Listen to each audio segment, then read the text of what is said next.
Hello, John. Thank you for coming back onto the show here. We have another interesting set of circumstances that are taking place in the world.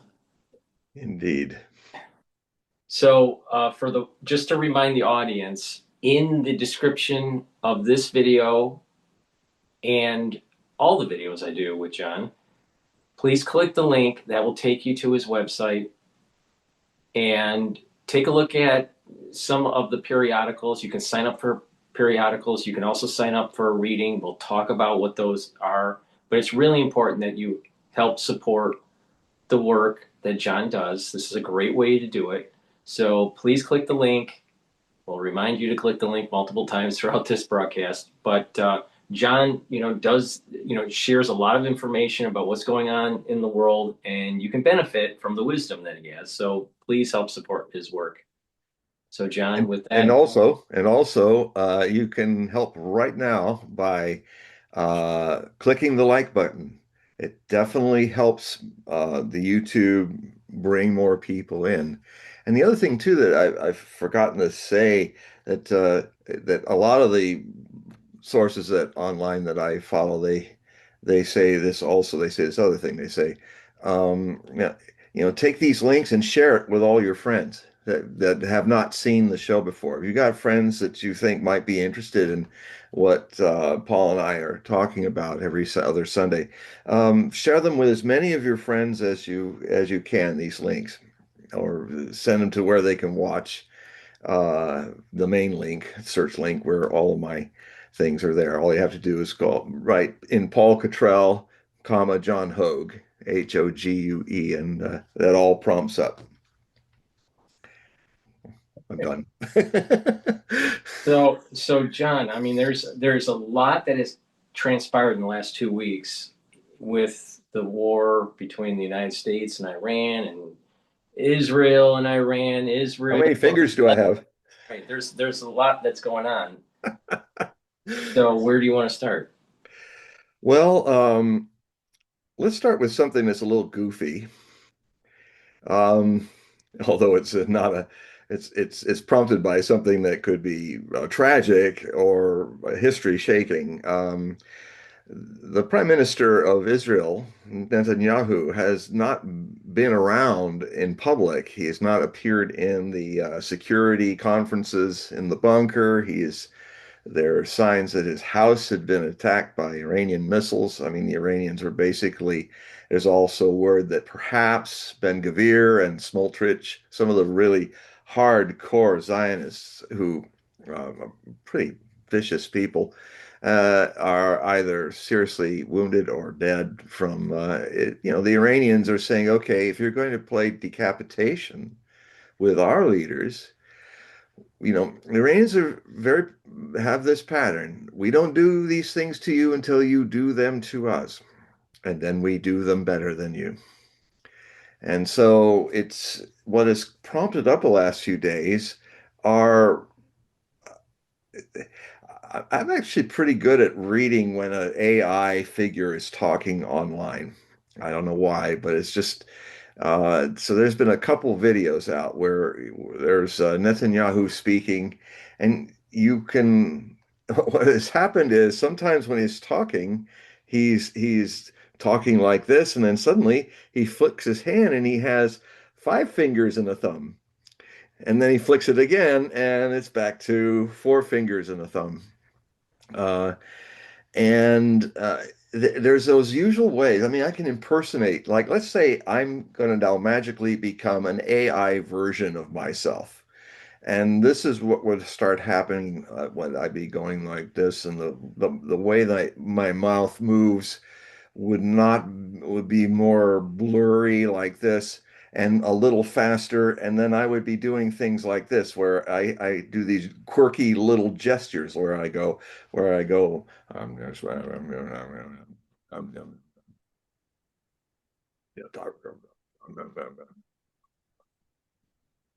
I have six fingers, and and so they whoever did it, so there was a fake of Netanyahu, which just making his first speech he's done in weeks, and and it was not a very good AI fake. I'm amazed at people that do AI spoofs, especially in Israel, are really sloppy about it. They don't.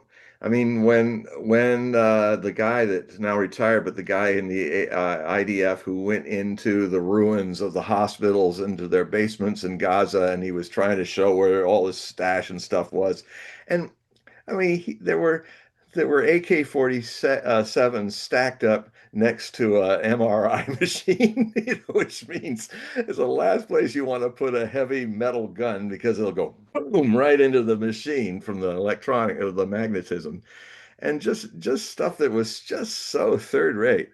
Um, I'm rather surprised that Mossad can be so dumb in those kind of things, but or as the IDF maybe, but anyway.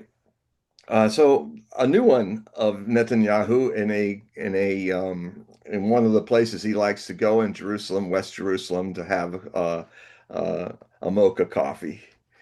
And he's there, and it looks better. And this time he's saying, "Oh, look, see my hands? My hands are I have just five fingers, and everything's fine." And then, but then, then there's something so obvious. He's got a mocha coffee that's literally almost bubbling. It's right up to the top of the cup.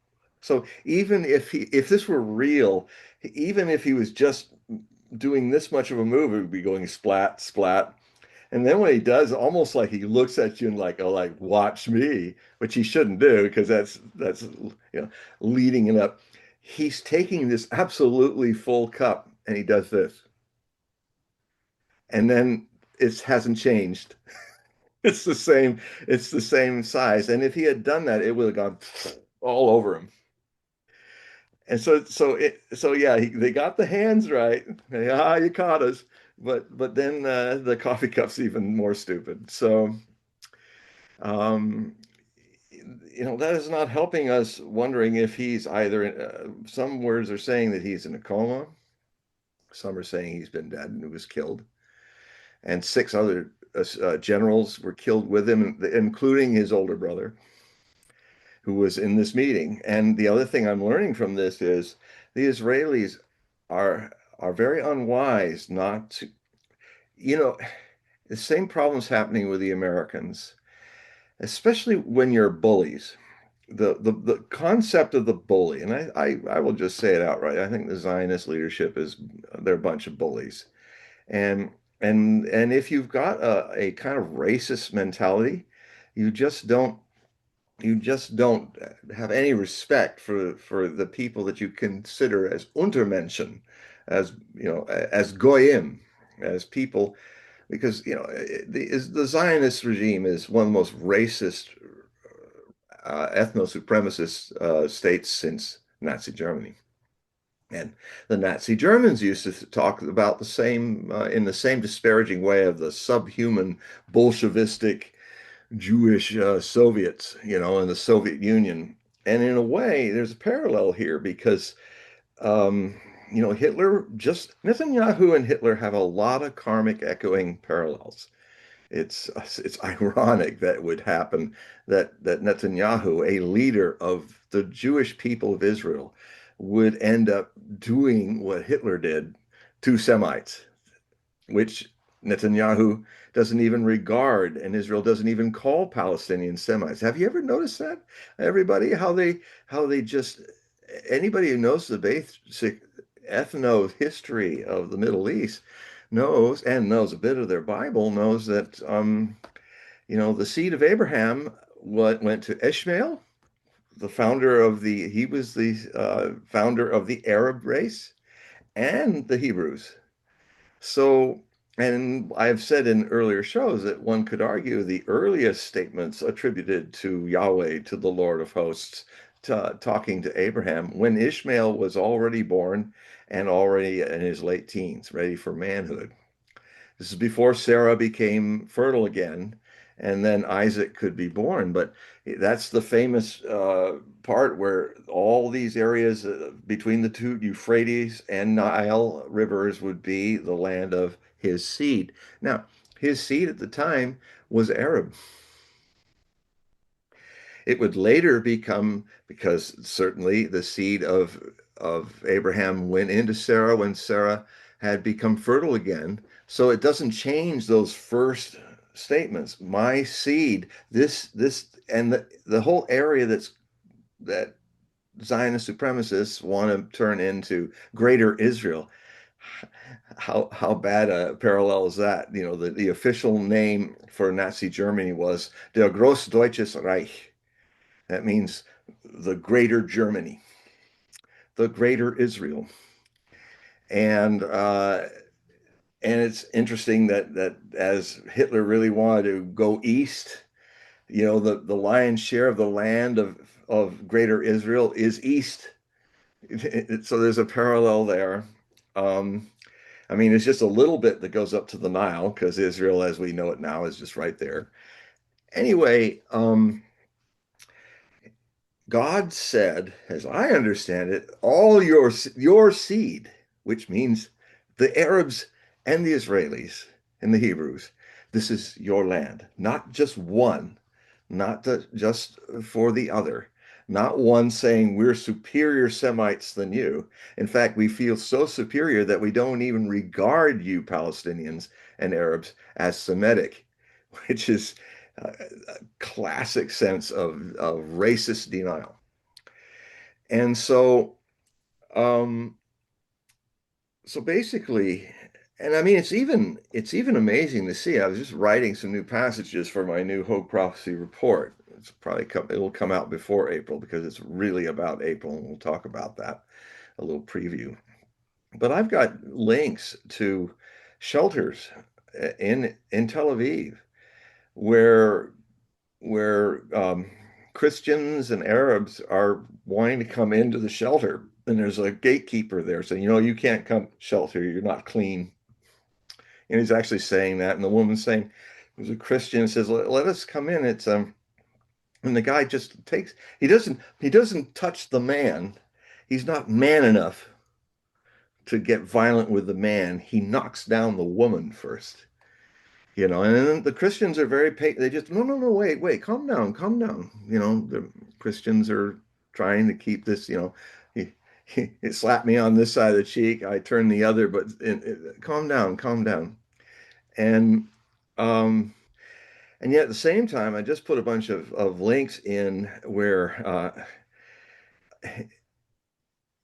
if, back to the parallel of the Soviet Union, I just get back into that. And when I make this other point about that, is how arrogant people in a collective bullying way do not respect their enemies to their great peril. The people who they identify. Not that the others saw them as enemies, but I mean, if you're waging aggressive war, I mean, this is what the United States is doing. We are literally doing the kind of aggressive war in the Middle East that got Goering hung and the surviving Nazi leaders hung at the Nuremberg trial. Well, Goering actually had the cyanide pill and escaped that fate. But the whole concept of aggressive warfare was the very root to the unique in history judgment at Nuremberg, where they were going to try to make it official in international law that to choose to fight a war against other people aggressively is um, uh, is immoral, because all the evil comes from that. If you're lawless, and remember that thought, because I'll tell you, there is nothing that President Trump has done in this whole process that's legal, and he hasn't even consulted Congress.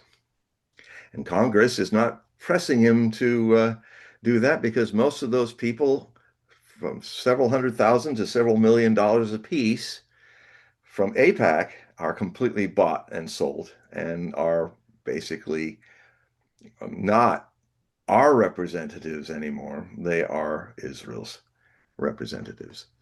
So so you've got a situation where Adolf Hitler, like Netanyahu has been a gambler, just like Adolf Hitler. He has a great parallel to that. And Hitler and they're both madmen, both psychotic, mad human beings. And what Hitler did was that Netanyahu and Hitler did the same thing. They got lucky because they did mad, unpredictable things. They didn't act in their military moves or political moves like moral, sane men. You know, when people are usually invited to negotiate out a crisis, people come with their delegations. They never expected that Netanyahu would murder and Trump would encourage, yeah, yeah, come to Oman in June. He said last June, he said, come to Oman. Yeah, we're so close. And his True Social, he's saying we're so close to having a breakthrough, just encouraging the Iranian delegation to return. The following night, he killed them all and their families with Tomahawk missiles. Um, and Netanyahu has been the same. He said, "Yeah, we'll make a negotiation of peace," and he assassinates people. You know, Netanyahu makes sure that the head of Hamas, when he went to be there for the new president, Pezeshkian of Iran, who's in Tehran, he got assassinated. They made sure, with Mossad's help, MEK, CIA, ASIT, used some kind of drone that they launched a block away. And in downtown Tehran, where official guests live when they're visiting, Hania was killed. You know, this whole thing started when, with no reason, Israeli jets launched in April Fool's Day 2024. This is when this missile war began. I mean, this 12-day, when people call that the 12-day war that happened in June, no, that's the 12-day campaign of this slow escalation that happened and it was started by Netanyahu and the Israelis. They flew into Syrian airspace, launched two missiles that hit the Iranian embassy and killed a bunch of people. Now, if you understand it, any embassy is actually the ground of the state. So if you blow up an embassy, in international law, that means you have gone to war with that nation because you blew up their territory in that city. And so the Israelis brazenly did that, killed a bunch of people. And then the Iranians, a few weeks later, began the first demonstration, which ended up being four demonstrations of what they can do with their missiles. Very measured. You know, they did it in the latter half of April. And then they did it again in early October of the same year when another bunch of assassinations happened to a lot of Hezbollah people, and they responded with an even more forceful.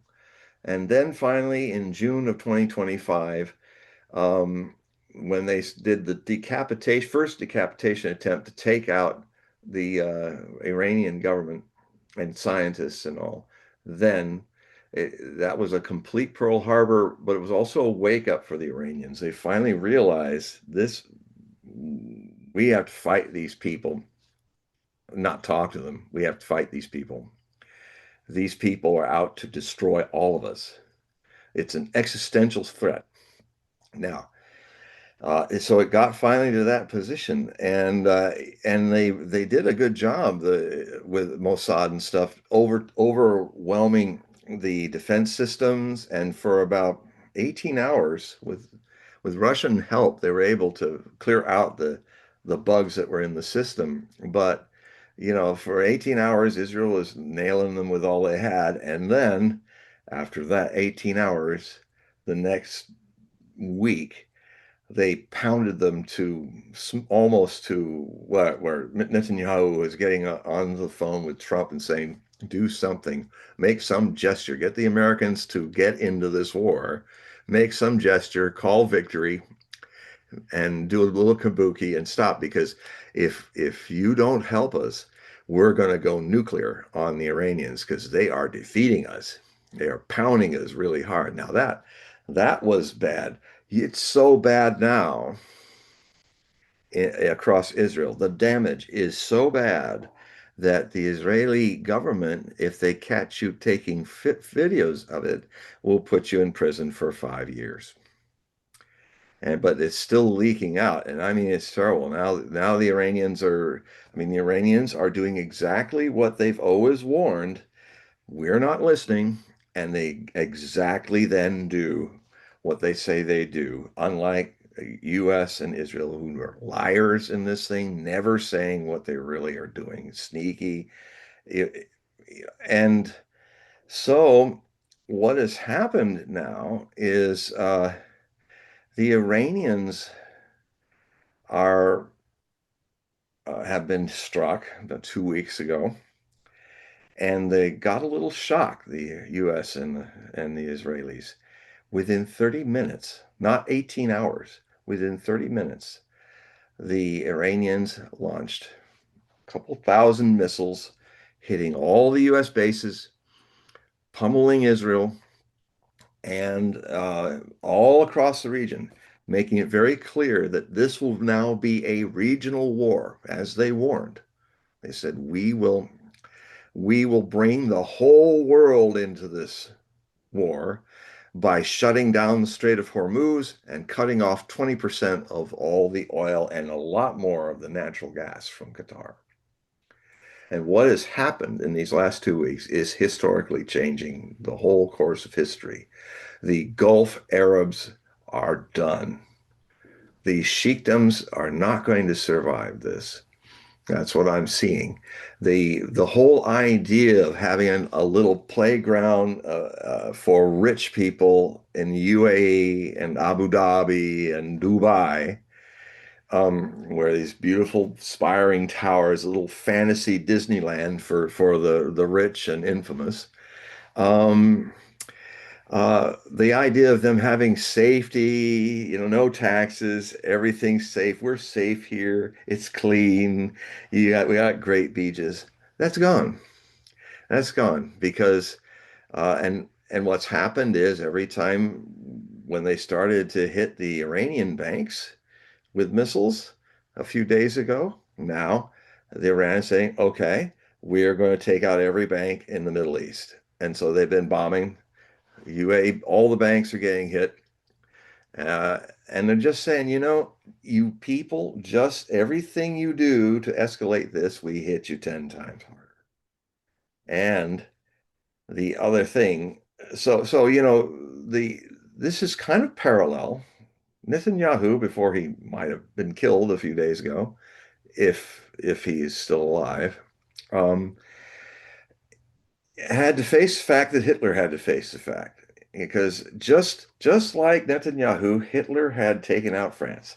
He had put England kind of on its island, and at least for a few years before they could really do anything. So he had this window to go east and take the Soviet Union, the Big Apple. Yeah, just like Iran had Hezbollah and Syria as its link into the resistance against what's happening to Palestine and what the Israelis have been doing to Arabs and Persians.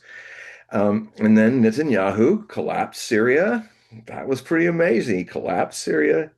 He got Nasrallah and decapitated the leadership of Hezbollah in southern Lebanon. Now he's going to try to take South Lebanon, as I predicted he would, as part of the greater Israeli expansion, like he took all of the Golan Heights, including all of its strategic reservoirs, into Damascus. Um, so so he literally a few weeks ago, before this war started, Netanyahu openly stated, said, I have been waiting. This has been my dream for 42 years to finally finish this whole thing. Get Iran. Just like Hitler, and even in Mein Kampf, it was in Hitler, his main goal to get his greater German Reich, just like the main goal for Netanyahu's greater Israel, both fascist states, both ethnic supremacist states, viewing their targets as Untermenschen, as not worth any respect or any humanity.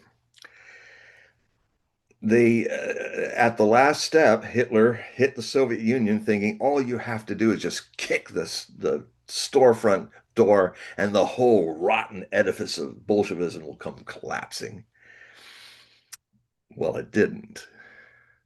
And even though the Germans had great success, the German soldiers, they were at their peak then. They were starting to talk about the ordinary Soviet soldier as something they never encountered before. Yeah, the French would fight and the British would fight, but they kind of knew when it was time to surrender. And but these Soviet soldiers, they hold their positions even though they're being completely overwhelmed. They fight like tigers and die like tigers. And it's a big country, and there's millions of them. So they started to talk, and similarly, the Americans never really respected who they were fighting with when they were fighting in Vietnam with the Viet Cong and the North Vietnamese army. But in the same karmic echo of mistakes that are repeated in reverse image sometimes, the Germans used to talk about their opposites in the Soviet Union as what's Ivan doing today? With the same kind of grim respect and fear that we used to say, US troops in Vietnam used to say, well, Charlie's really got his stuff together. We got to look out when Charlie's got some plan. So we called them Charlie. We called the Germans called the others Ivan. And this is a sign of bigger powers who are going to lose the war because I've got some links in these new articles that I've found of where you're not going to, you're going to see Israelis cowering in bunkers.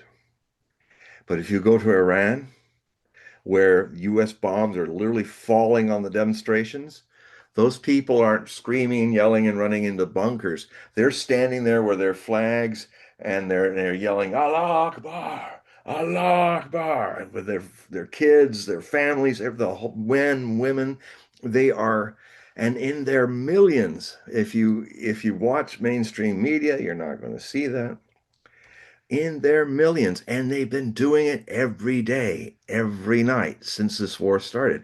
I've got some footage where mushrooming clouds of major tomahawk blasts are rising, and they're just all still there. They're not running away from it. They're still like, hit us. We dare you. You fight those kind of people like you fight the Soviet soldiers, you're going to lose because they have like what Tolstoy used to talk about.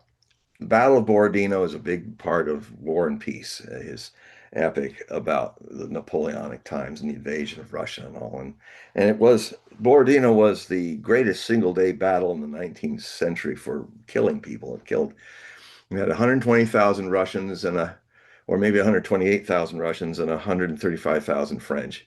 And in 5 square miles in 12 hours, they ended up having 72,000 casualties. It was a mess because the Russians had 500 cannon, the French had 450, and everything was too tight together. It was literally like a shuttlecock game with horses and men, and it lasted for 12 hours. Somebody said that every 20 minutes it'd be like a 747 crashing with full people on board. It was a terrible battle. And it's interesting because the Russians lost half their army, but they retreated in good order. They weren't routed. They gave only a handful of prisoners. Napoleon only captured 13 cannons. And capturing artillery was always a good sign of how bad you beat the other side because they just left their guns and ran. The Russians didn't run. They actually, by surviving, they kind of won the Battle of Borodino and took a third of the French army down with them. And it's interesting to note that Tolstoy said this is a moral victory. When I was younger and I saw it, I was kind of more pro Napoleon, but I didn't quite understand, and I had to get older to understand what he meant. Is that there was the when your enemy when you invade, first off, that's a sin. when you invade another person's country, when you choose to take it from them, and then they fight back, you're already I say, in an immoral place. You're not, it's not grand what you are doing. It's evil when you're the invader. I mean, I remember there was a person that used to work down in the, I think he must have been a veteran. He's a good friend now, but I was talking about what had happened in Iraq, and he was talking to this other kid who was a cousin of his, and he was like, "Oh no, no! When they murdered Soleimani in 2020, he was a very evil man. He was just spouting the propaganda. He was an evil man, Soleimani, who used to be the head of the Al-Quds brigades, and he was assassinated by Trump in his first term. I mean, literally, the third highest leader of Iran was murdered, and he was on an errand of peace. He's the man that commanded the Shia militias in Iraq and Iran, who were the people responsible, along with Hezbollah and the Syrian army, of destroying ISIS and defeating them in a very bloody war that you hardly ever hear about because it's reality that our news agencies don't want to show you. They want to keep you stupid and then lead you by the nose into these disasters, which we are in.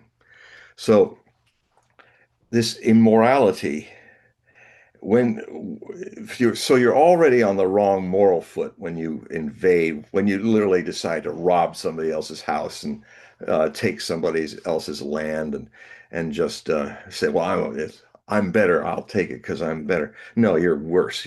If you're talking about these people being subhuman, you are behaving like a subhuman.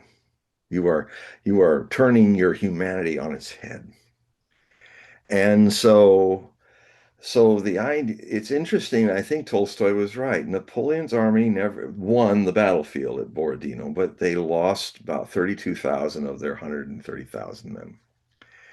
And it they never they never quite recovered from that victory. They got eventually a week later into Moscow, and then the Russians emptied Moscow as they were coming in, and the governor of Moscow with some fire teams, they took out all the fighting equipment.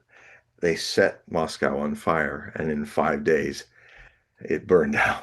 So four-fifths of Moscow burned to the ground. And the firestorms were so bad that Napoleon and his entourage had to leave the Kremlin and get outside of the city and camp out because the firestorms were so great.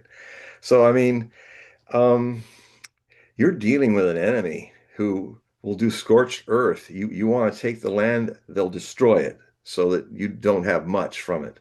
And when you fight in such pitched battles with people that you invade, you're going to lose. You lost the first step into their land.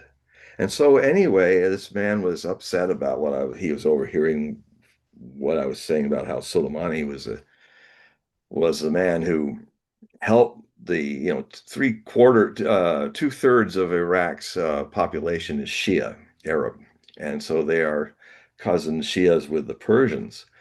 And so what he was saying, well, this guy killed a lot of Americans.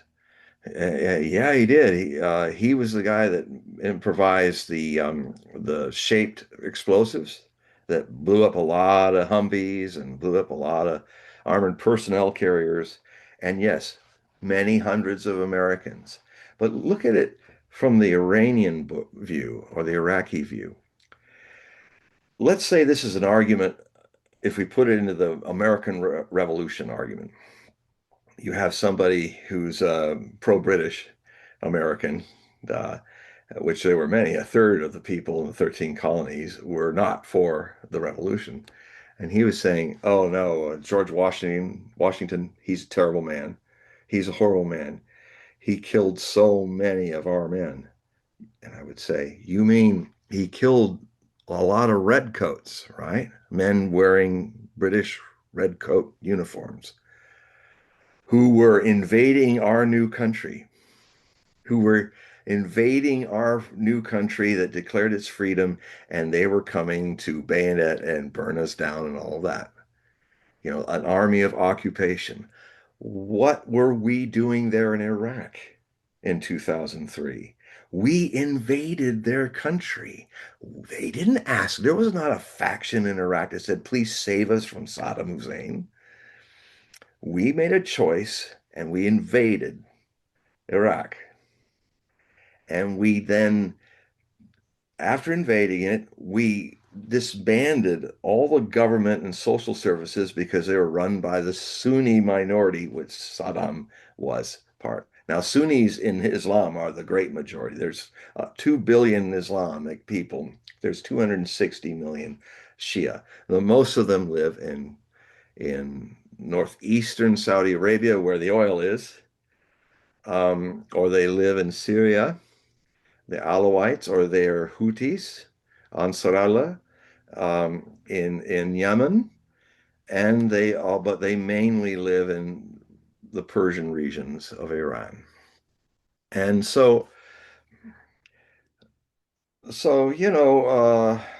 those roadside bombs were killing invaders. The fact that they were our people, yes, that's sad. But then, why the hell were we there? And did it help the place? We were in a quagmire for 8 years. We wiped out $4 or $5 trillion of the U.S. Treasury. That was the beginning of this disastrous road that we've now come to the climax in this new war of choice the United States has done. Only in this case, our leaders haven't even gone through the motions of being civilized about it. I mean, Trump just had a brain fart one day and said, I'm going to invade. And the Congress kind of goes, okay. And then no procedure was done. There was. Are you aware that with all the stuff that's going on that's upending the world in this war, that that of choice, that there wasn't even a debate in Congress about it? At least George Bush had to go through the motions with the Patriot Act giving him a lot more powers, and that should be rescinded.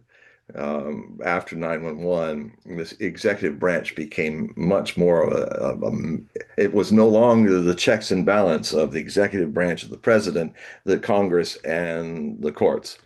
The executive branch was given a lot more power out, and that was upsetting the structure of our Constitution's checks and balances.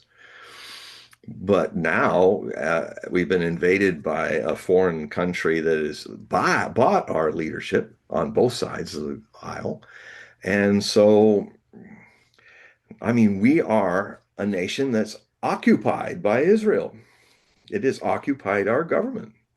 Our executive branch and congressional branch are completely bought. And you can just type in, and you'll find out. Just type in, well, how much money does every that APAC is using as a front for Israel has given to all the senators and House representatives.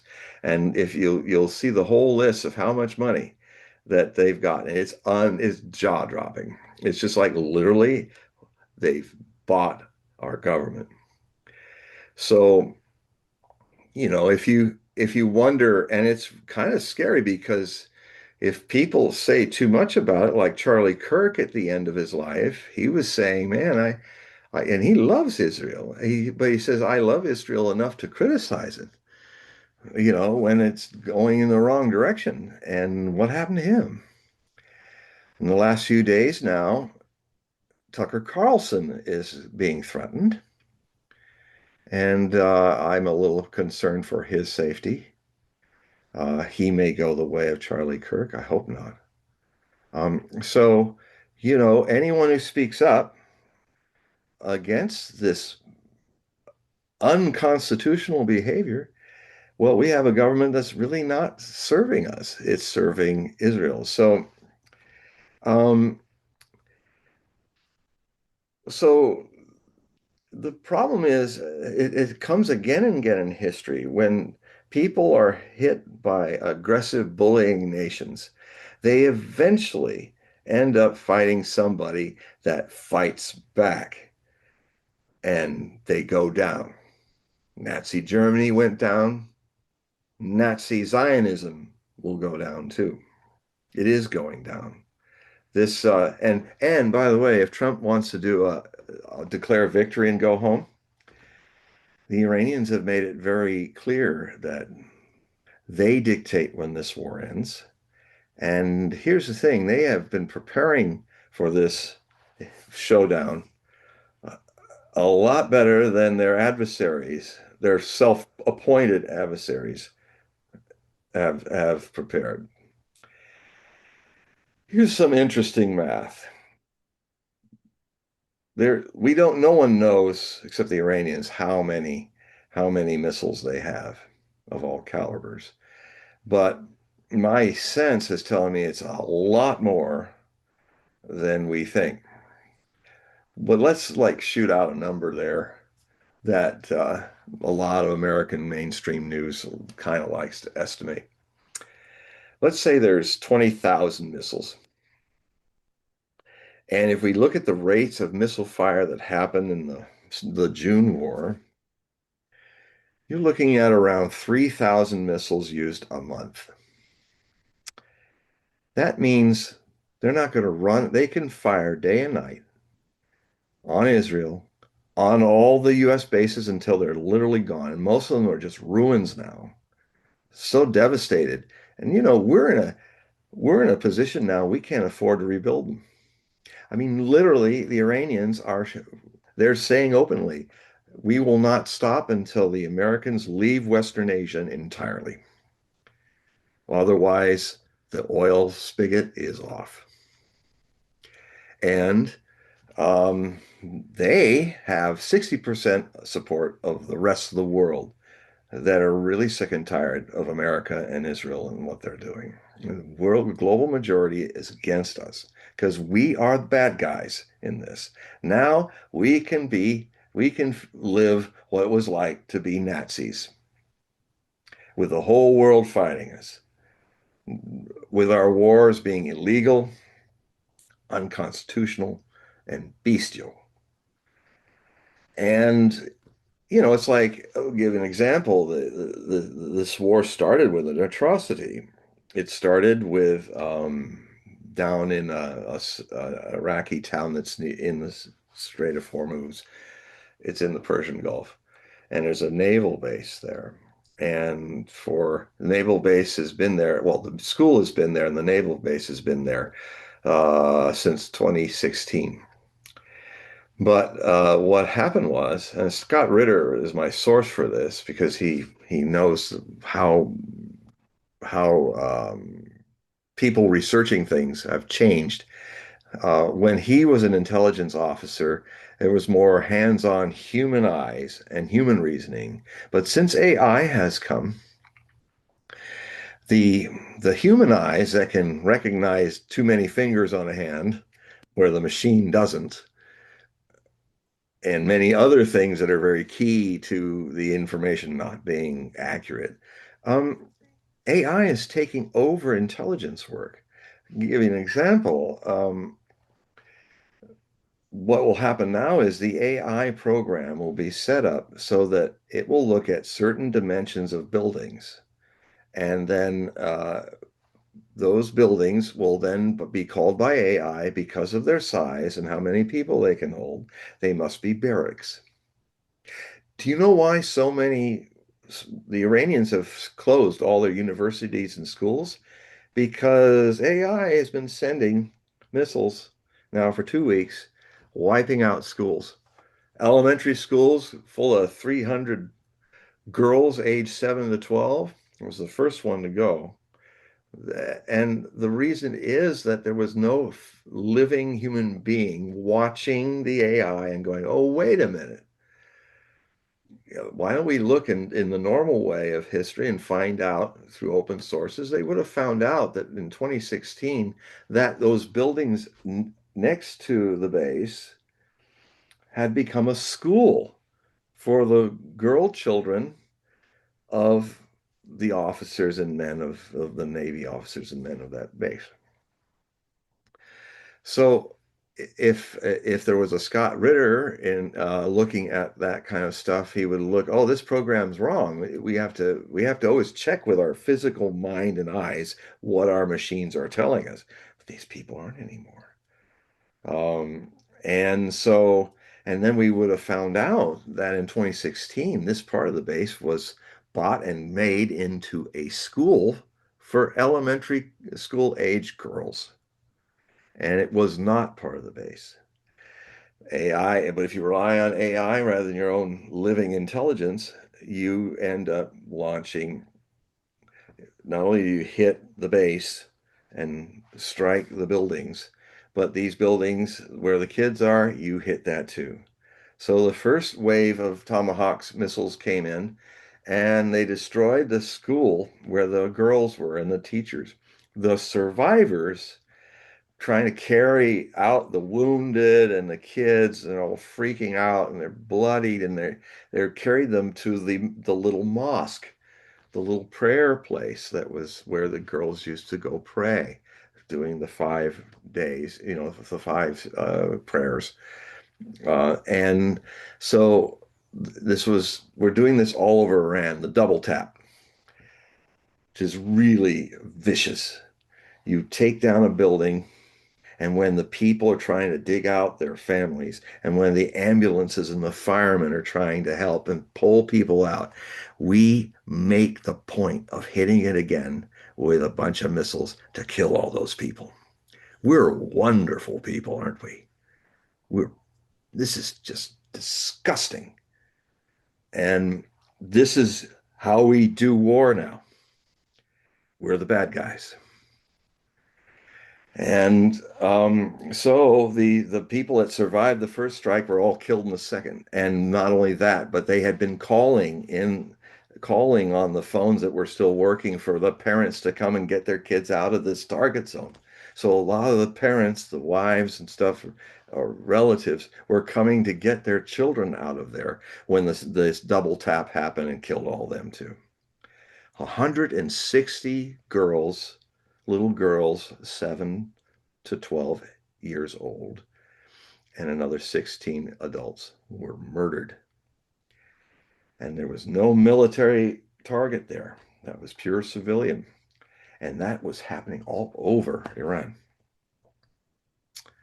So, so we started on the wrong foot of evil with this right at the beginning. And the other thing is that the Israelis, the very first missiles that they hit an Iranian target was the compound where Ayatollah Ali Khamenei and his family were. And I found out that Israel was putting out a communique that they were just about to break through with a peace treaty, just like they did in June. Oh, so they put that feeler out, and we're watching very carefully what would happen in the compound where Ayatollah was. Well, he he was there. He said to his people, "Look, I'm not going to hide in a hole. I'm going to if I'm 86. If it's my time, I'm going to go on doing my daily work, working in my office, doing meetings with people. And if these people have the gall to kill me, well, we are martyrs of God against Satan."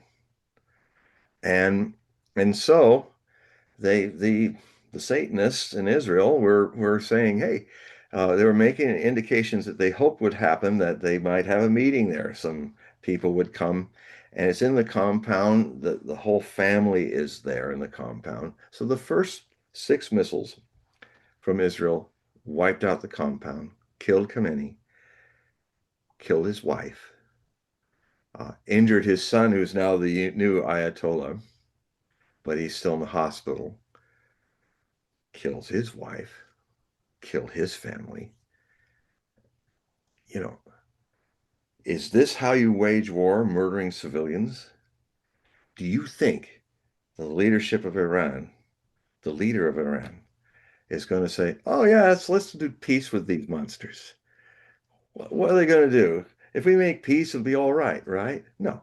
What's been happening is there's this cycle. If you don't totally defeat them, that's the only thing that's left. So we have done with Iran what the Japanese did to us. If you want to get some idea of what's going on here, in 1941 in Pearl Harbor, when Admiral Yamamoto was on the Yamato with his staff, and they were getting communiques of the strikes on Pearl Harbor. Tora, Tora, Tora, Tiger, Tiger, Tiger was the code to go in.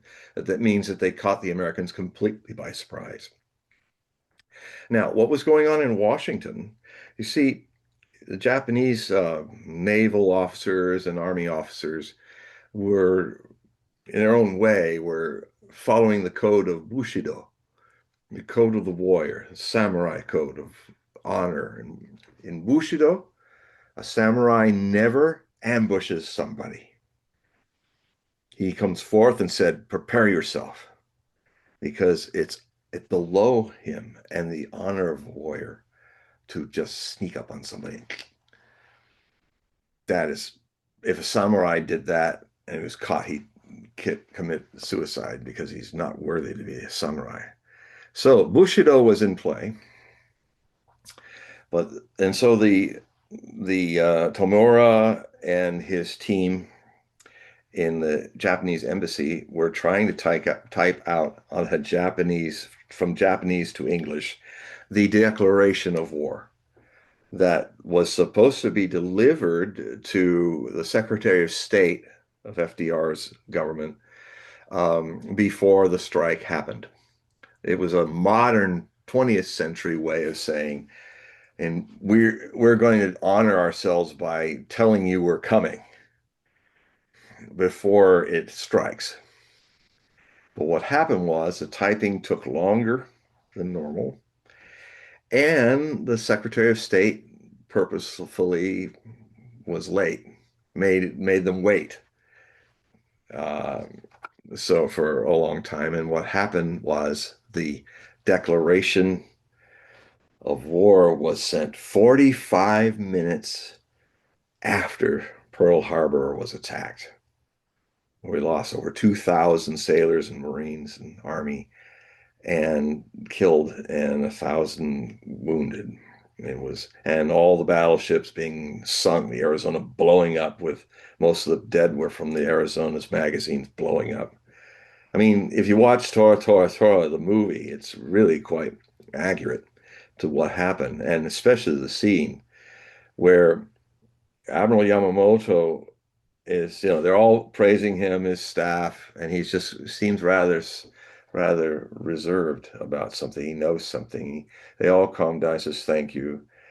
I just have heard word that our message to the Americans, our declaration of war, was not tendered to them and before the attack, but 45 minutes after we struck Pearl Harbor." And suddenly all the celebration just cools down, and they all know what this means.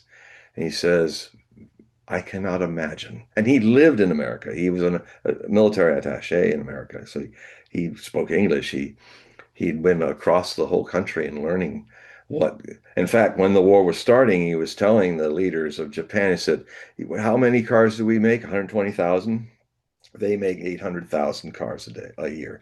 They have a power of economy that we don't have. And if we're going to win this war, we have to strike fast and hard, and we've got to beat the Americans in 6 months, or we will be utterly destroyed, because then they will bring their economic industrial power." Because, America at that time was like China is today, the superpower of economics, huge factories and all. The rest of the world was behind them. So, and we did take them down. But he said, "I can't imagine something that would make the people of America more angry than us like attacking them by surprise." And he said, "I fear that we've awakened a giant, which will be now given a grim resolve." And by God, in from 1941 to 1945, the very ship, the Nagano that they were in, I think it was a Nagano. Yeah, it was a Nagano. Not the Yamamoto was not built yet, but anyway, that ship was sunk in Tokyo Harbor, just half sunk in the harbor. Yamamoto was killed. All those officers were killed. Japanese armies were destroyed. The last two cities left standing, Hiroshima and Nagasaki, that were not bombed. All the others were bombed, burnt down. They used them, the Americans used them as a demonstration to Joseph Stalin. That's what Truman was trying to do, demonstrate to Joseph Stalin that we had this super weapon and to scare him. Stalin just puffed his pipe, went, interesting, because he already knew about it. And Truman literally delayed the Japanese after Berlin fell. And the Japanese, now they're all alone, Hitler's gone. The Japanese were going through back channels to the Secretary of State saying, look, we're ready to surrender. We've lost this war. We just have, we'll surrender unconditionally except for one thing. Please leave our emperor on his throne. You know, that's our only request. And we'll end it right now. That was May 1945. June, July, August, September. It went on for another 4 months, not because it needed to, but because Truman wanted to wait until he could play with this atomic bomb or two to make his point to Stalin. And he didn't give a damn that it killed millions of hundreds of thousands of Americans and millions of Japanese. He had to have his little ego trip. That's why I always wondered why my master Osho used to call Truman True Monkey. And he was, as far as I think, he was a disgusting man, and for what he did.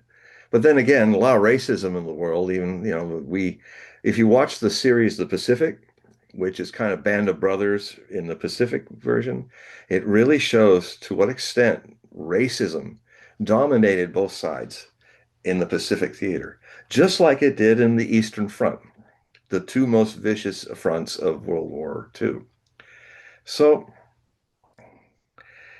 we're being we're being guided by our leadership into disasters that are going to affect your lives.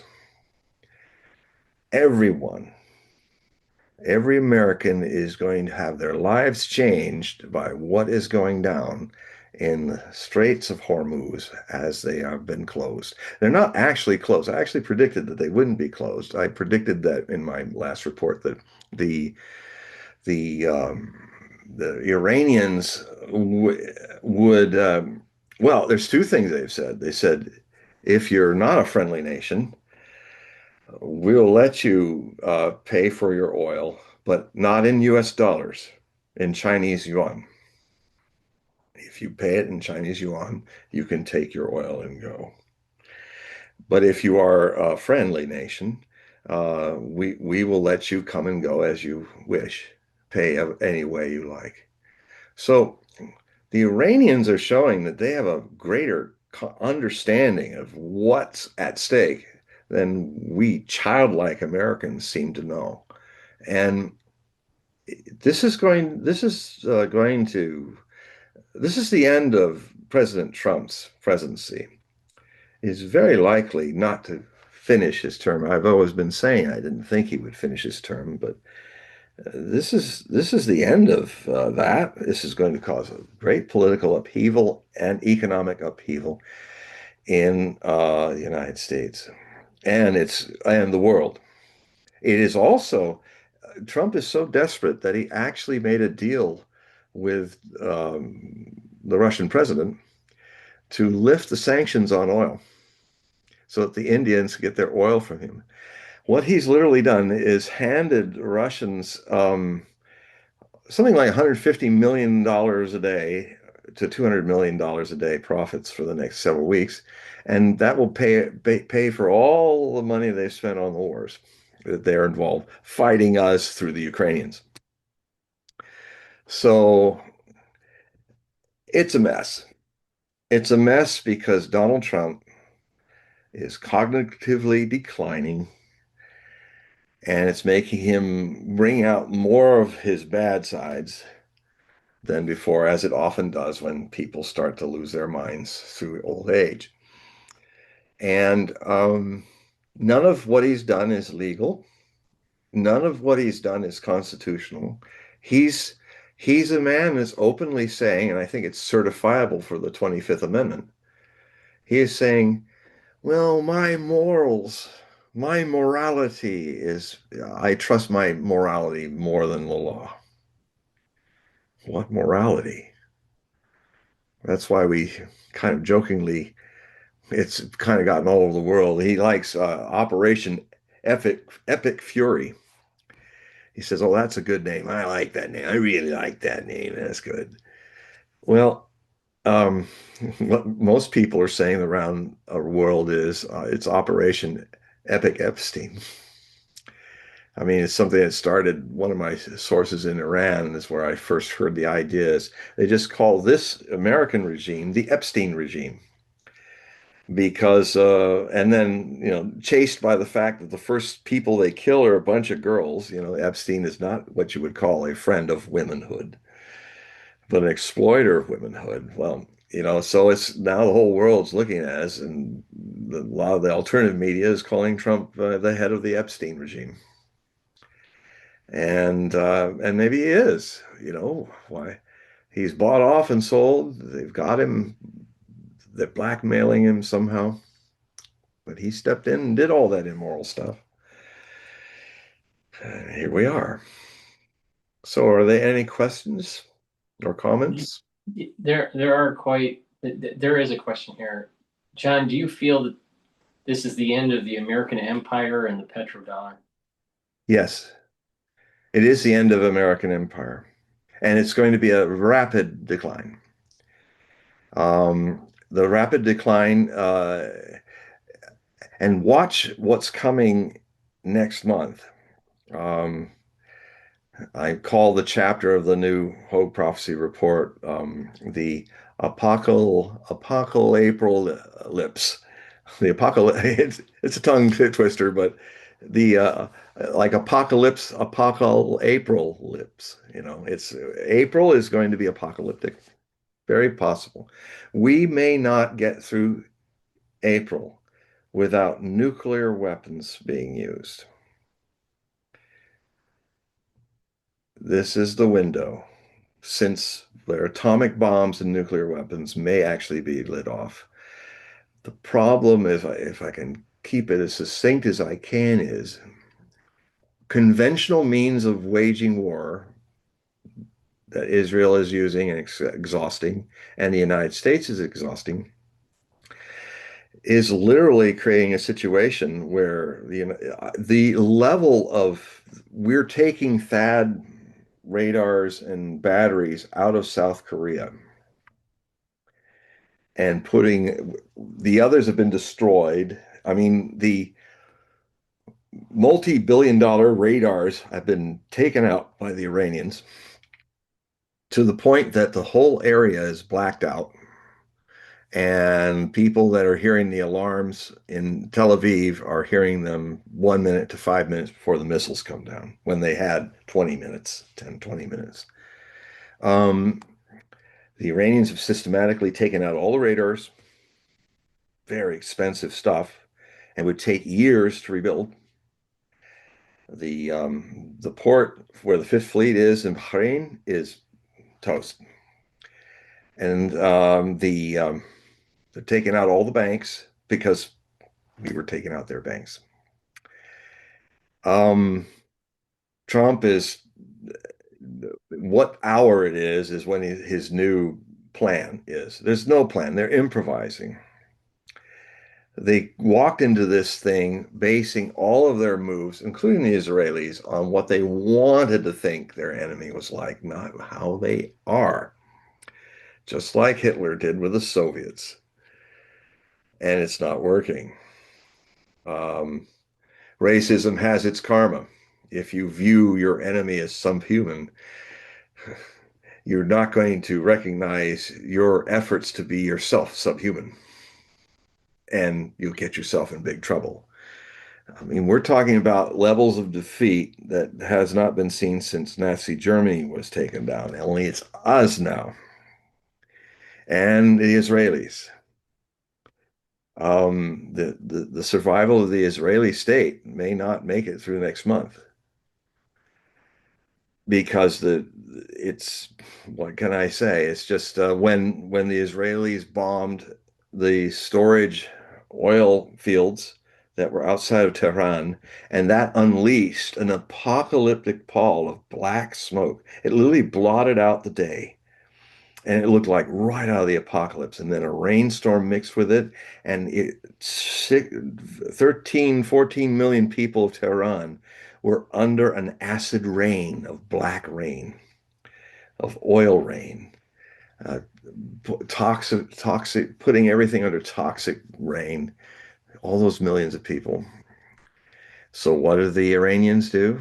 They took out Haifa's oil reserves of the Israelis. It's all gone. They started attacking somebody.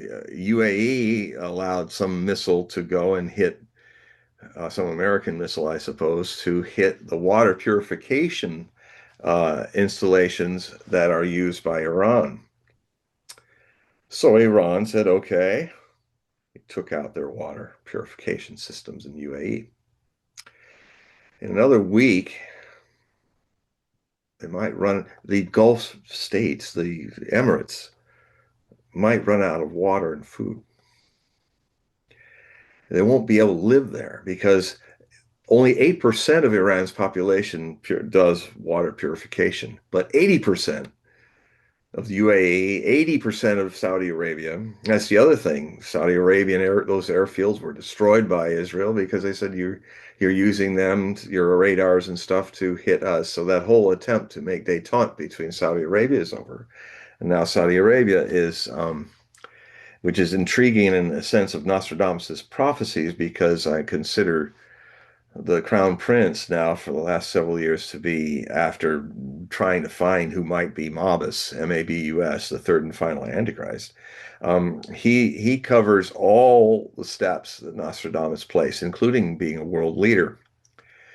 And Mabus, this is a classic Nostradamian where you take the A and U out. He strips sometimes vowels and gives you the consonants and mixes them up. They didn't even mix these up. They're in their order, if that's what it is. MBS is the acronym that everybody calls Mohammed bin Salman, the crown prince. But Mohammed and bin Salman, they also, using Nostradamus's anagrammical codes, they also very easily break down into Mabus, which I show in detail in my book Nostradamus and the Antichrist, code named Mabus. Now, I was updating that book, but I kept feeling I got to stop updating it because something is about to happen that's really going to be the final act of the third Antichrist, whoever he is. If he's Jolani, who's creating an Islamic state out of Syria, killing hundreds of thousands of Christians, or it's bin Salman, the crown prince who will become the Arab king anytime now. And so I've stopped working on that. I'm gonna have to wait. If we're all still here after this war, I think we'll be here, but I can't really. I think the final act of him being the third Antichrist is maybe coming now. So I had to put that one aside and keep watching because if he is the person, then it, Napoleon and Hitler, Napoleon or Napoleon and Hitler, who's called Hister, they died at the end of their empires. But Third Antichrist is unique. He's one of the first casualties of what would be a 27-year war that is triggered by his annihilation, his physical annihilation, which kind of sounds a bit modern, like had a missile go through his window or something. Because like destroyed his body, everything. So, and it happens during a time when there's a great unraveling of the world of people and animals, climate change. And he only uses that phrase once. And and then he talks about, it always comes up with the third Antichrist that to mark it with some pandemic in the future. Well, we've had one just before all this started. The other thing too is that the prophecies of Nostradamus, I think it's Century 9, Quatrain 55, um, where he talks about when there's this great pestilence when the West is preparing a war to wage a war, and it's kind of left open, but obviously, though, if the whole West is starting to prepare for waging a war, it's against the East. It's not against the South. It's the East-West clash of civilizations. So I contend. Now, what's interesting about that, we had the pandemic. The pandemic's cure has probably killed more people than the pandemic itself. And I've had to also put that book aside. I finished most of it in 2020. But I had this remarkable book. It's really in the clear. Nostradamus, as the plague doctor he was saying stuff. And I'm not somebody who easily just follows the shape in the cloud that I think is what the cloud is about, the cloudy verse. It's what's kept me a long time popular in this field. A lot of people consider me the number one authority living in the world today on Nostradamus. And it's because I don't fall into the traps that most other my colleagues fall into, where they just are looking for what they're wanting to find unconsciously. I don't do that. But I was really shocked to see how so many things were in the clear about the pandemic in the early 2020s. And also hinting that man-made plagues that were even greater would come out of it. The estimates are that the the cure, the vaccine, has killed as many people as World War I all across the world, and it's still going. It's possible that a lot of people who took too much of the cure are almost assured to have short lifespans, lose a decade or two. There are turbo cancers and other things that are coming up that are just hitting young people, children and teens and young adults, the kind of cancers that only hit when you're old. There's a lot of, and this book is so kind of controversial because of its accuracy. I had to sit it down and wait and see if I could just back it up with a lot of data. And I almost got it published, but now we're turning into another kind of dark witch hunting period where even the data, even if you're somebody who's got the data, Amazon will probably ban all my books just because of that. So I am going to publish it, but it will only be published through my own publishing house and be available through my website. But so anyway, so what was the other question or comment that somebody wanted to make? Well, New, that's his handle. Uh, New had a question. I'm old. He's New. Okay. But his question is states, do we have balls to face our enemy? Well, I'm going to kind of rephrase this question that he wrote here. My observation, especially at least through the last 10, 15 years, is that I find that much of the population in the United States, even though they have freedoms, they have a lot of prosperity, they have a tendency to not be willing to fight for those freedoms yeah. or to be thankful for the prosperity that we have. And there are many people that have served our country that has allowed us to have the prosperity that we have and the empire that we have and have the hegemonic power that we have. My concern is that because of the Iranian war and the news that popped up today about Taiwan and China. China is moving Yeah. ships and jet fighters encircling the Taiwan Yeah. area. I've been predicting that it would start with an embargo like So that this is years not ago. just an Iranian. This No. is not just This is a world operation. war, by the way, folks. This is World War. Yeah, yeah. And let me go to the other side of this. Okay. So Neil Ferguson was asked a question. He's part of the Hoover Institute now. Yeah, he used to be with Newsweek.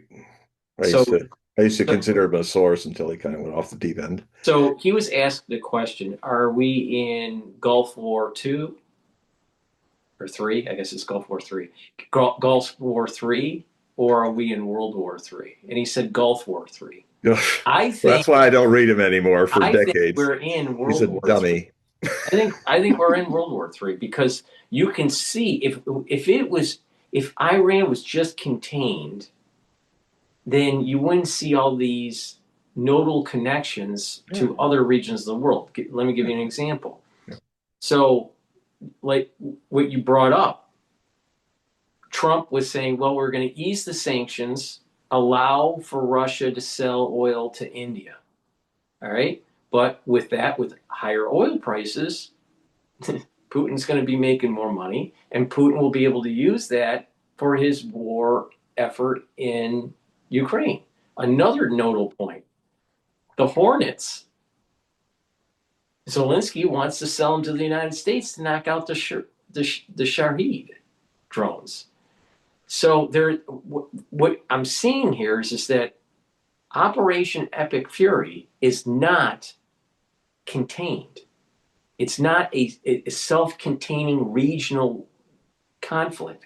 It has nodal points Yeah. around the world that if this gets out of control, maybe it's already out of control. I don't know. I mean, when you're starting to blow up refineries and oil reserves and all this, the whole economy, the whole world could To freeze up. sabotaging the energy systems of the world, Right. And a lot of people don't realize that our self-destruct. modern society Yeah, is heavily predicated on oil, yeah. plastics, making chips. Our modern society would come to a halt, and we would snap back into the 1700s Yeah, in because a heartbeat. urea is also made out of oil, and that's a prime component for fertilization. In 6 months, we may have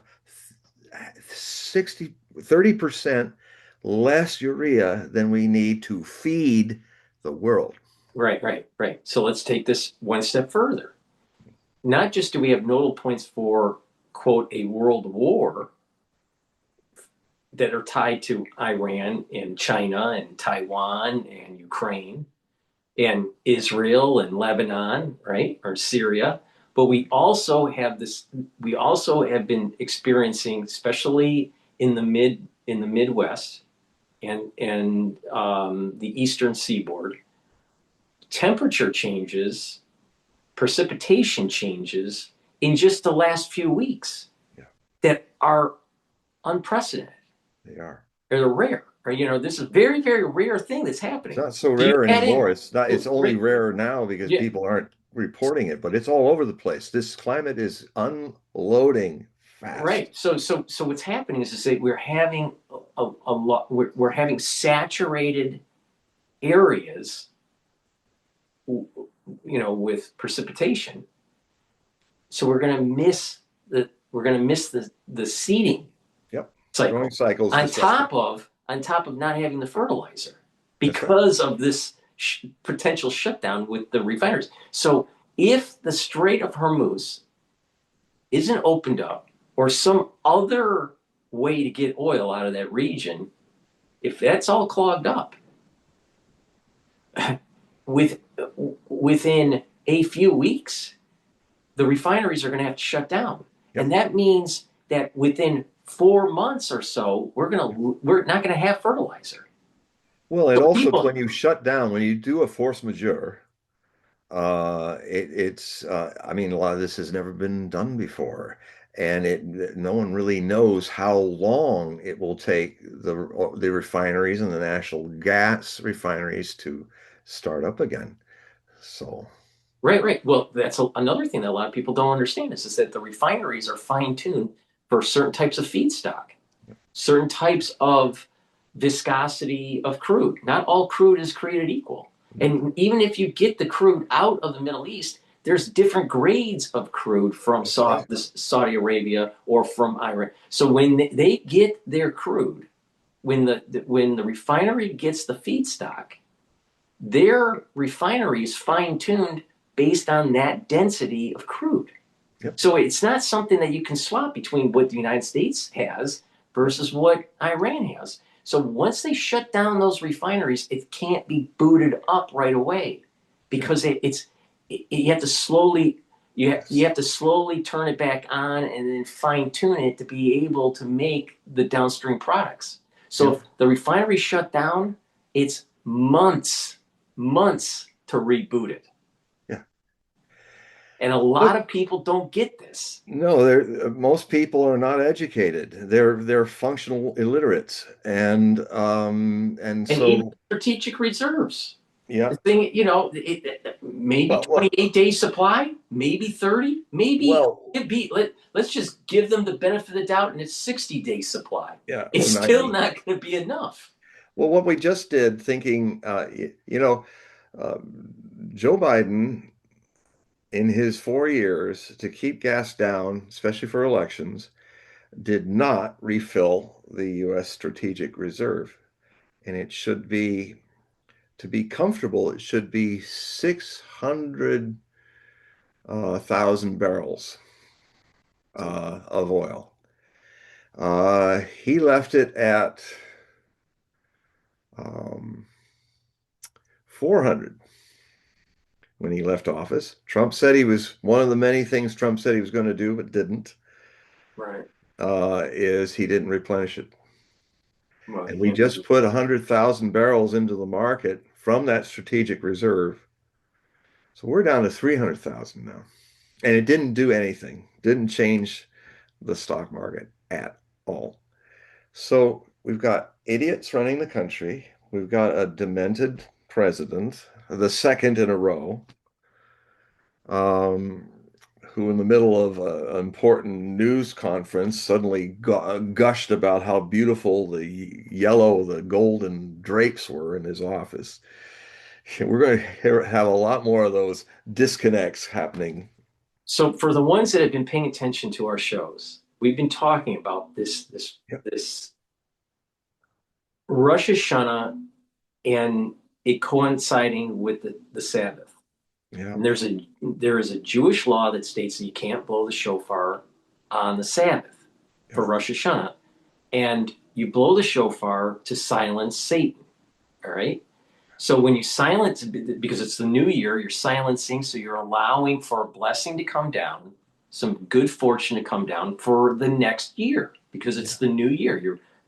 But when the shofar isn't blown, there's a curse that comes down.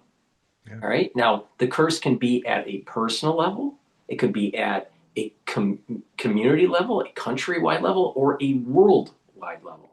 And if you pay attention to you know, what has been going on in the news, it seems to me that there's so much infighting between different religions, between people within the same religion, between uh, right and left, ultra conservative versus ultra liberal. There's so much infighting that is happening around the world that the blessing that we've had in with modern society and the the the the comforts that we've had are going to be taken away, and people are going to actually start feeling what it means to be poor. No one's And very hungry few people are in absolute destitute in the United and thirsty. States. Right, yeah. So now we've been thinking in terms of oh, America, I'm pro America. I'm pro America. I mean, there's no I doubt. love But this country. but This but but country but the gave us thing the is that greatest constitution, you know. but the thing that I noticed during the COVID years was that people didn't fight for their constitutional freedoms, and they let the government roughshod them. And then when there was Infamil that wasn't available, the mothers weren't even willing to to stand up and push back on Biden's administration. All right. So if you're not gonna revolt because you can't feed your kid, if you're not gonna revolt because the government is forcing a solution during a pandemic that wasn't tested, then what are you really going to fight for? We're at a point that God is basically saying, look, there was an event that took place on October 7th. There were some nefarious things that were going on with the Israelis at that time too. But the thing is that it was a test. All right, because God allowed it to happen. God could say even what Netanyahu was doing. God could have prevented October 7th to happen, but he didn't because he was going to see what society within Israel and within the world was going to do, and But we all remember, and we all failed. We but all failed. remember, yes, but remember also just this little interjection. God also loves the Palestinians, for they Right, are also the right. seed of Abraham. Well, that's And the point. putting them in an open air concentration camp for decades with denied freedom of access to anything and then cutting the Oh, grass, killing them or purpose. God also is feeling that too. So right, right. But the point I'm making is that the world has failed. The Palestinians failed. Hamas failed, the Israelis failed, the United States failed, Russia failed, Ukraine failed, the Chinese failed, Taiwan failed, the Japanese, everybody failed. Everybody. That no one is getting away out of this one.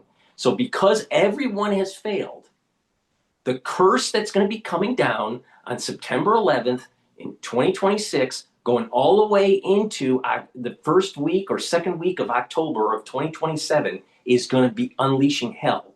Now, I don't have a crystal ball, but my gut feeling with the way I'm seeing this is that if something doesn't de-escalate soon, we will have World War III, and the United States is going to lose our hegemonic power, not just in the Middle East. We're going to lose our hegemonic power in the Pacific, and our way of life will radically end. Will radically end. So everyone that thought that they can have their, football and their, Domino's pizza and everything's going to be hunky dory and it's going to end, and we're going to be heavily in debt. Most likely, tactical nukes will be used, and we will have lost the blessing that we had when we ended World War II. And the problem was is that Americans didn't wake up and be thankful for what we had, and we became hubris. And now it's time to pay the piper. And I think we're in a window of about 3 to 4 weeks to dial this back, or we will have a a war that this world has never seen before. And no one, I don't care what religion they are, what country they're from, how good of a person or bad of a person they were, everyone is going to feel this. No one's going to be able to hide because we okay. all failed. Every single one of us has failed on this. That's what I think is going to happen. And the countdown date, the actual fuse will be lit on September 11th, 2026. And every American is going to start feeling what it means to be poor. Yeah. Well, in a way, it's the only way you can recover from your mistakes is go through the travail of the consequences of them. And I would say that the impact will be far worse on the West than on the rest of the world. Because we're so isolated even about this. There's one of the most significant positive things that's been happening is the very reason why the West has tried to destroy it. And that is that global majority has has finally had enough with all the sanctions and the toxicity of the US dollar. They've had enough with us. And they have, in the last several years, set in motion, not because they wanted to, not because they hate the dollar or hate us. The dollar is hateful. It is being used to keep people down. And so, and the people that have been shepherding us through this, interestingly enough, are the Chinese and the Russians. And, I would differ with you in some of this feeling about, if you look at what Russia is like, the real Russia is like, it is a very spiritual country. The Russian people have not made the mistakes that we have. They are still a very soulful country. And I now am seeing actually being fulfilled the famous Edgar Cayce prophecy about Russia being the hope of the world.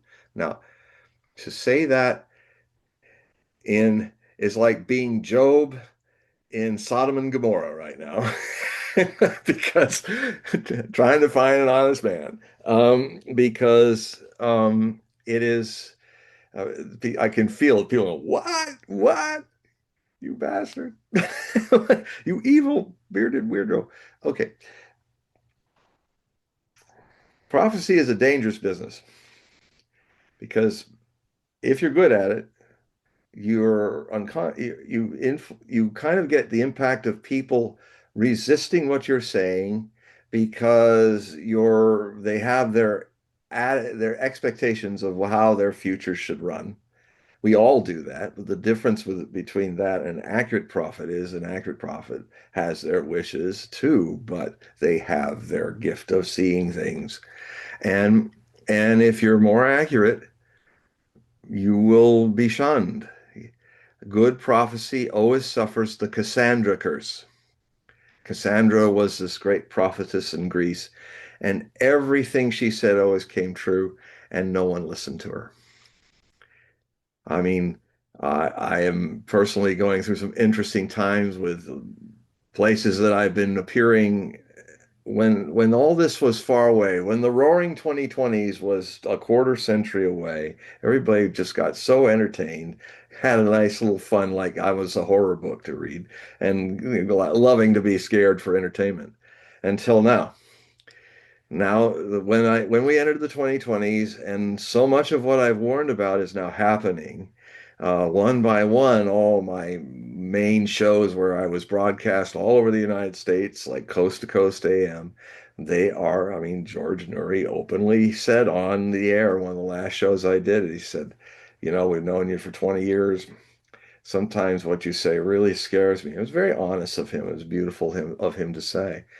And he said, all these years you said things that have really scared me, and but I can't deny the fact. And he said it as bearing witness across all the airwaves. You're remarkably accurate. Now, I've always been trying to give alternatives.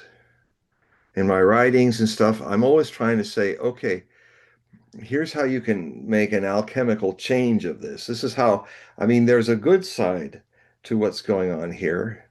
I mean, how could how could the Israelis and the two kingdoms not recover their virtue if they did not go through the Babylonian captivity?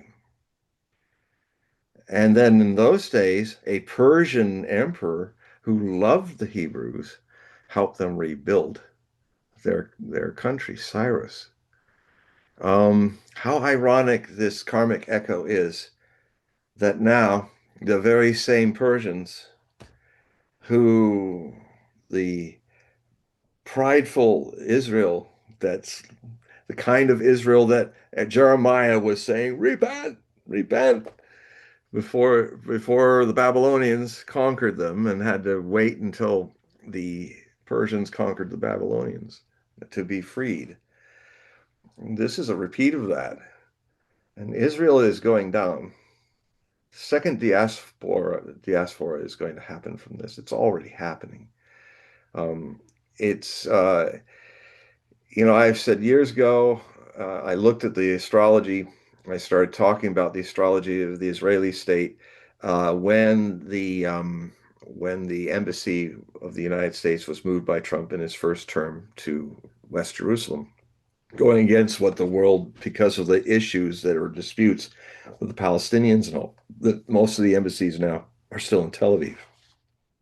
But he made a big show about moving it to which in the very least shows how much he's completely a tool of Zionist people for whatever things they've got on him. It's not just the hundreds of millions they've given to him, which he's admitted, but he's their he's their bitch, and and he does what he should, and it's all immoral and not good, and so. Um, But I saw that as the golden calf moment without some tablets being thrown at it. It's still there. I mean, and I did a comparison of the birth chart of the embassy being set up on that day, on the anniversary of the Jewish state, or just a few days after, I think. And I compared it to the chart of the Jewish state, and I was seeing, I mean, Rabbi Ariel Zadok is a colleague of mine, a very gifted seer in the Kabbalist traditions. You've you've probably seen him on some of the shows I'd be on, like if you saw the show where I predicted the towers were going down in 1996 in Fox called Prophecies of the Millennium. He was also on that show. And before 7th of October started, he rarely calls. He only calls when it's something significant. And so I went, oh my God. So you're feeling it too, he's also seen a lot of what you're seeing, Paul, about the shofar and all of that. I'm sure he's watching that now. And we were seeing this years ago that no, this is going to be a second diaspora. He's a Torah rabbi, I believe. So yeah, it's and then there's even the possibility. I mean, if one thing that's going to happen now is they they killed the Americans and the Israelis killed the Ayatollah that was against nuclear weapons.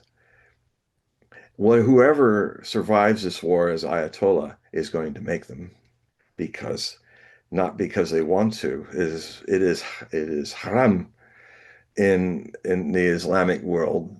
Even during the Gulf War, when the United States was helping Saddam Hussein make mustard gas, kill hundreds of thousands of Iranians, Iranians came to Ayatollah Khomeini, the first Ayatollah of the Iran Republic, and said, "We've got to build these." And he said, "No, it's haram, it's evil. This is not. We have to fight justly in war if war must happen." And he said, "No." And so they did toy with it a bit to see what would happen, but then Khamenei, his successor, in 2003 said, "No, we can't do this." However, the fatwa, the holy writ that prevents that, can if you read the law, the jurisprudence of Islam, the it can be amended if a situation changes. In Islam, they say, well, we're not going to be stiff and dogmatic about this. If we're in a situation where people are using such weapons against us, we will have to build them as deterrents. If the Israeli Zionists want to make a Samson option out of this, where they try, if they're going to, which is possible, where they'll launch their nukes and take the whole Western Asia with them, oil and all. And that's a real possibility with these nut jobs that are running Israel right now, who are getting slowly taken out, and the time is coming where I think we're very close to the Samson option being committed. or at least one or two nukes being launched onto Israel, onto Iran. But here's the thing: you can launch two, you can launch 20, because it's another number that's up. It's a big country, and if you think that will stop the missiles, you're going to have the nastiest surprise. If anything, the Iranians may not have a nuclear weapon, but they conventionally are destroying Israel. And they have enough of these missiles. I think they have 100,000 of them, which means they could launch for 2.7 years. Those 2 years being where the shofar is not being blown. The next Jewish year, September, October, and the one after that. And I've been saying to my readers that I started saying in New Year's time in January that these 24 months, these 2 years, 2026, 2027, are a reckoning years. These 24 months will see more changes in human history than in hundreds of years. And it's already now set in motion. And what's going to be a trigger of it, astrologically, which is what I'm going to delve in some more. I already laid out a lot of my so far very accurate predictions about the astrology, but we're not in April yet. So my next set of articles, which will be released before April, is going to look at deeper now, because as we get now in, when your predictions are starting to be accurately pointing to a certain direction, what happens is as events become closer, they become clearer. You start to see, oh, that's what it's about. Now, I've had a long experience of this. I've had it with just the whole Iranian theme. My last set of February predictions were looking at an overview, a distillation with chapter and verse and dated and everything, all the things I evolved on this war with America and Iran and Israel. For 43 years, I saw it. I started seeing it in 1987, 86. And I'm sorry to say that it's been a remarkably accurate road I've taken, and now here it is. Here now I don't like it that it's here, but I have to accept it. It's the burden of being accurate, and it's also a hard thing because you can see it coming. You do your best to help people see it. They don't listen. They can even hate you for it, what you're saying, because they don't want to face things and change the direction they're going. And it's been quite an interesting journey spiritually for me to be acceptant of that. And I am accepting of that. But it's sometimes been hard. And, my life's been threatened by, truth is a dangerous thing for people who are not wanting truth. And what's so key in this stellium that's happening in next month is that for about 3 days in the third week, I think, of this next month, the moon and the sun will take part in it, but they don't have much influence on it, fortunately. What the main core of it is, you've got Mercury, you've got the sun, the moon, for a few days, but the main body of planets in the stellium you got to look at because they're slow and long in this is you've got Mercury, ruler of mind as the message. If it's afflicted, the wrong messages. Um, you've got you've got Mars, the god of war. You've got Saturn, the reality giver, and is only a grim reaper for those who do not want to face reality. So if you're now that grimness is coming because of all this time and energy that you've very eloquently set up a while back there. People will curse Saturn rather than say, "Show me how I got here. Show me my sins, so my limitations." Saturn is not the limiter of truth. If you feel cornered and limited and by Saturn's five, it's because you're not on the right path in your life. You're not centered in your life as you were have the potential to be a Buddha, to be an awakened one. No, you hell is what you make of life. For the Buddha, it's a paradise. For the sinner, it is hell. John, let me just interject here.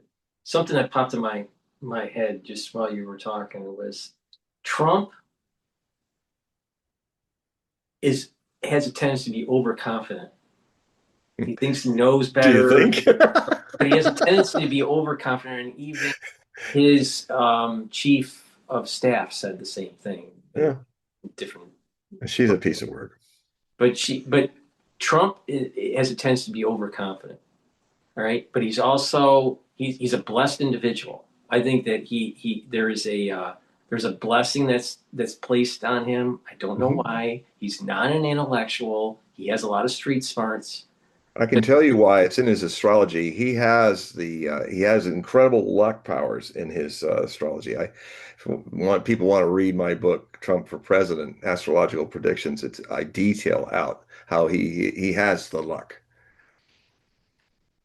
Maybe you see this in the chart too, but my feeling with Trump is that because of his hubris, and he thinks that because he was successful with Venezuela, that he'll be successful and it was going to be a short operation, knock out the supreme leaders, and then the IRGC would just fall or collapse. Well, it didn't. And because of his hubris and the luck that he's had all of his life, it was a trap that set this in motion where that if he tries to pull out, he personally will look like he failed.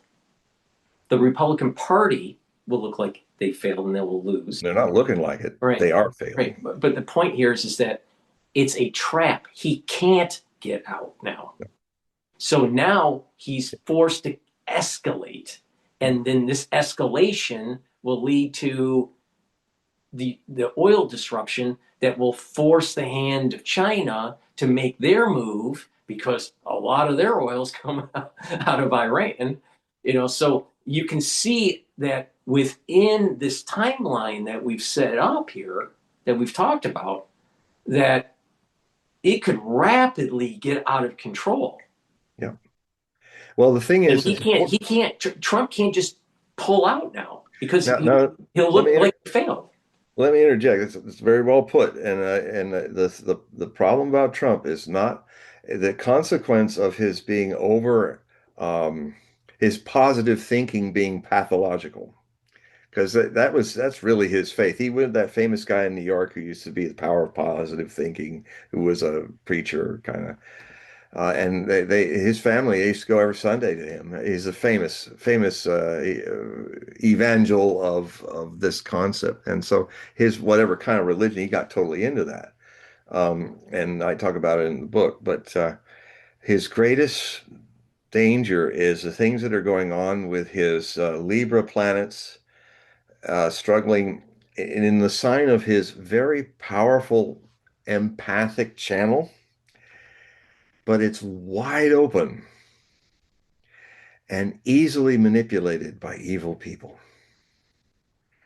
I mean, I don't know how many you call them devils on his shoulders, whispering praise and pumping up his vanity. Oh, you're such a great leader, and my God, your doo-doo doesn't stink like everybody else. And and what happens with him is Trump, long story short, whole book about his chart.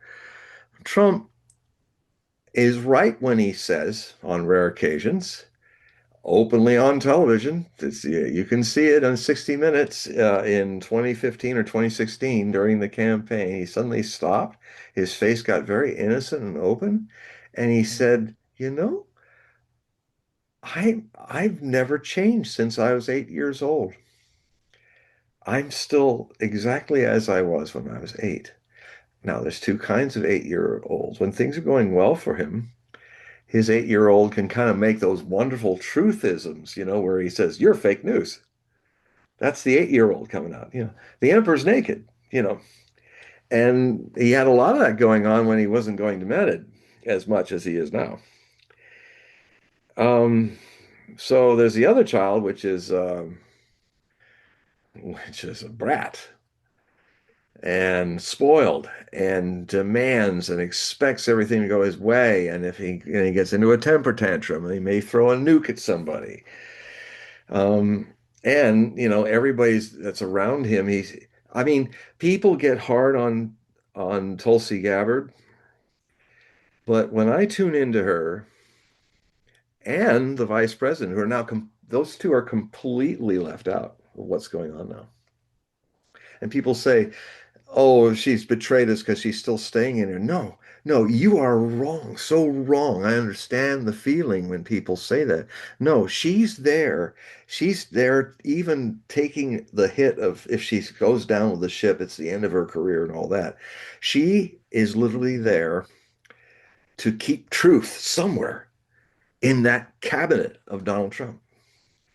And that's what I sense. She's staying in there because I mean, and then as Scott Ritter, who interacted with her sometimes before she was, he sometimes she would ask him questions and stuff. So she's tuned into the alternative media. So is Vance. I think JD Vance even watches the Greeks, the Duran. Well, JD Vance needs to watch our show.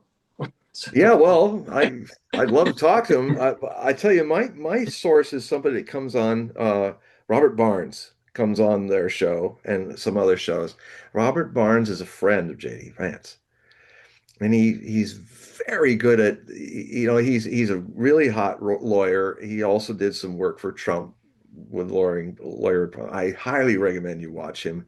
He's a fast shooting, fast speaking guy, brilliant, very good at forecasting, but he does it more in the buying and the betting on the future. He's very good. He's got some of the you gift want there. to you want to hear something that no one has said at all that I know of. All right. So let me have that as a caveat. So this is going to be, I think, breaking news. All right. I personally think that Trump is a Freemason, and Trump signaled to people that make decisions, because we don't make decisions through our electoral college, especially when it comes to who's going to be put on for the primaries. All right. So there is a group that has been signaled by those shoes that were bought and the shoes that were oversized for for Rubio. He was signaling that he doesn't want JD Vance to win the primary. He wants Rubio to be the next president. Well, that's because Miriam Adelson told him that she wanted Mario Rubio. That I didn't know.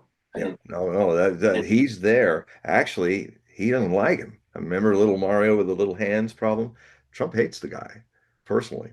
He's there because Miriam Adelson said, if you want this money, make him your Secretary of State. well, but the thing is that I think the shoes that were purchased for the staff and it was oversized for Rubio, it was a signal to the ones that are making the decisions that the one that's going to be Filling his shoes. filling his shoes, right, will be Rubio, not JD Vance.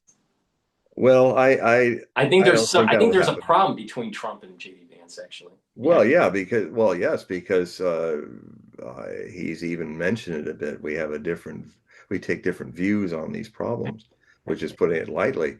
JD Vance, and there's been a lot of false stuff coming out about JD Vance, which Robert Barnes really clarified, is that Vance is not on board with this. Vance and Tulsi Gabbard are the two people who are speaking reality in that crazy cabinet of his. And that the gatekeeper, the lady who's running it, she used to be employed by Netanyahu. She actually ran his election. So she is deep into the Zionist situation. Mm. And she's literally a gatekeeper. She makes sure certain people don't get to see Trump anymore at any time.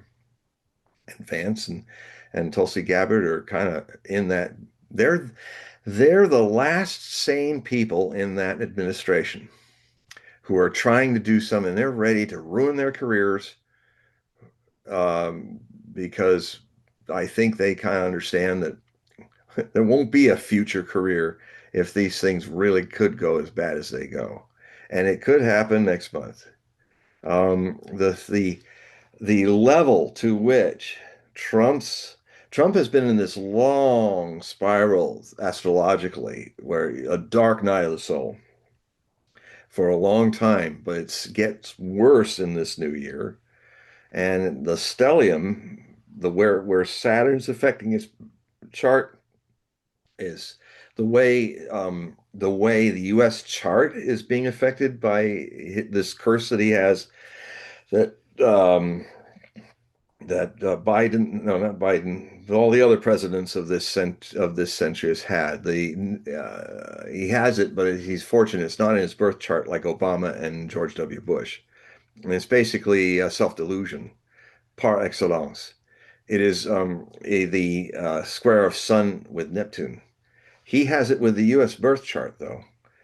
So his Gemini essence is almost combined with Uranus. So him always changing and sometimes having flights of insight, but a lot of times chaos, because of the square, and the square is going into Neptune in Virgo of the U.S. birth chart, which rules boom bust economic cycles.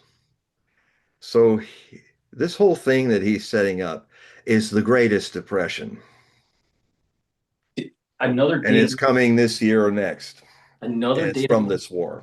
another data point that proves your point, okay, with the Saturn aligned with us right now. Yeah. But remember, we were talking several shows ago about we finished a cycle with Pluto, and now we're in a new cycle, and this is the 250th year for the founding of the country. All right. Now,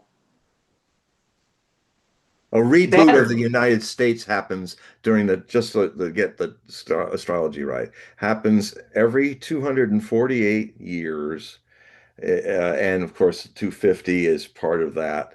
We finished at the end of 2024, Pluto's transit back to its natal position in the US birth chart at 27 degrees Capricorn, and now is slowly moving beyond that. So we've gone through the first cyclic lifetime of this nation, which means now it must die and be reborn, right, or die and be dead on arrival. right, and there is this relationship between the United States and Pluto, and there's also a relationship or an effect by Saturn. Mm. Right, Saturn also represents a certain part of Judaism. All Mm. right, and the tefillin on the head and the arm, and there's Oh, yeah, the okay. shape, A wrap around the arm and the right, box. and Yeah, shape okay. at the northern And it's pole, black, just like Saturn. right, at the northern pole. There's Mhm. this geometric shape, right? Okay, True north. at the truth, right? So there's this relationship between Saturn and Judaism. There's this effect that we're seeing in modern time of Netanyahu and his cabinet and Judaism and in Israel, and the effects on Trump and some of our positioning in the Middle East. All right. Now, the Tanya, which is a Hasidic work that was published, all right, it was published in 1796, but it took many years to write. So the writing of the Tanya is tied to this cycle that you're talking about. Well, the French Revolution too. If it was that was a year, that was a couple of years after the First Republic was created, which Nostradamus saw in one of his prophetic prose letters, and actually spelled out that they would think at that time common advent of the people. There'd be the kings would be deposed, the Catholic Church would be persecuted, as it really was in the opening of the French Revolution. And then he said, but the people of that time will think it's a new age, and they will create a new calendar for 1792. Now, it's intriguing because officially the revolutionary calendar was fashioned in 1793-94, but they proacted, put it back to, they wanted to say that it started, to start the count in September of 1792, so it would parallel with the first French Republic of the French Revolution, the first of six or seven, I think six republics since. So he saw that 270 years before, written down. It's not anything that's foggy. It's just like that. In this second cycle that we were talking about, in this alignment or effect with Saturn, it is similar to the breaking of the vessels. Hmm. There is an energy that is described in the Tanya that is coming down here, and mankind's not ready for it. But it's the Kav, the energy force, is coming down. Because mankind is not ready, it's going to blow up. And this is going to happen when the gates open up on September 11th of 2026. And there's going to be so much there's going to be so much turmoil as the vessels are breaking in this plane on this earth, on the earth, or however you want to describe it. All right, Hmm. but this plane that we're on, we that it's going to cause so much chaos and disruption that what we call our modern society is going to end. Now, it's not going to end like in 30 seconds. It's not going to end in 2 weeks. It's going to be a series of things that are breaking, just like how the vessels, there was a series of vessels that were breaking in the Tree of Life. There was these different vessels that would fill up with the Kav and they would break. And the next one would fill up with the Kav and then break. Right? So there's something similar is happening here. Now, now sounds dystopic. Mankind's not ready for the Kav. Mankind's not ready for this energy that it's coming down, but it's not going to wait. We can't stop it. We can't pray to stop it. It's coming down. And because we were given a warning to prepare after October 7th. But because mankind wasn't preparing, and we're at the state that we're in right now, I personally think that there is no redemption. And that this thing's Okay. gonna all this cob, all this energy that's coming down is gonna break everything. Now You we're know, gonna see Paul. this manifest in a nuclear Yeah. war. Well, yes. I mean, I really would be. I'll be pleasantly surprised if we don't see a few nuclear detonations even next month. The other situation is that you have a similar problem with, the Russians are going to break out in this year, and it's going to break out of being the war of attrition. And then you got all these idiot European leaders in NATO who've also completely depleted their weapons that are rusting in the Ukrainian battlefields. And, when you've got all these Western powers have America, Israel, the NATO, all have set themselves up. NATO should have never advanced on Russia all those years. They broke a promise and then they're right on your borders and building bases. Last time that happened was Hitler in 1941 doing the same thing, and the Russians didn't do anything. They lost 27.5 million people in 3 years. But they won the war. But it was terrible. And before I forget, it's one of the things I've been doing since I've been published in 1987. It's a theme that I often come back to because I'm a specialist on all the prophetic traditions of different cultures. And that's there are you've given us a really good introduction into the Jewish angle, the Hebraic angle to this, Paul. And but it's interesting to note that the Hopis have their version of this, and the 2020s are it, the Great Purification by Fire, where there are four worlds that have happened. We are in the current fourth world in the Hopi prophecies, and all the warnings have been fulfilled. I wrote one of my most popular books is a short book called The Essential Hopi Prophecies, where I just took it back to, before it got so famous that everybody was attributing everything to the Hopi prophecies. I literally just used the prophecies, not all these embellishments that have come since. That's why the book is short. But it's a very popular book. My work was blessed by Thomas Banyaka before he died. And I was also in a delegation from the Osho commune to actually meet their Osho in Thomas Monganya. I didn't actually go in the end, but I've been the scholar of the three of us that they told me everything had happened, and I'm the person that's giving it to the world. How the Hopi prophecy was seen. My people are the red cap, red cloak people that came out of the east, out of the sky, and were all over the place in the west, and then suddenly vanished. Well, we did vanish. We don't wear our red clothes anymore. We've gone underground. But that's, and the Hopi recognized that. So it was about all of that. So I seem to have had direct involvement with the actual work of this kind of prophecy. So, but I did a book called Messiahs, which looked at all the different messianic prophecies, 37 different groups, all over the world.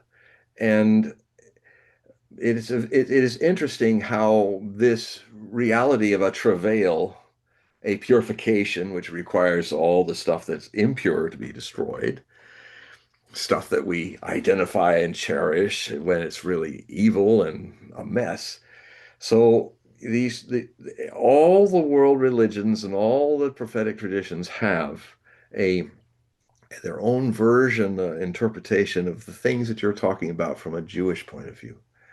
There's the Christian points of view. There's the atheistic Buddhist point of view, even.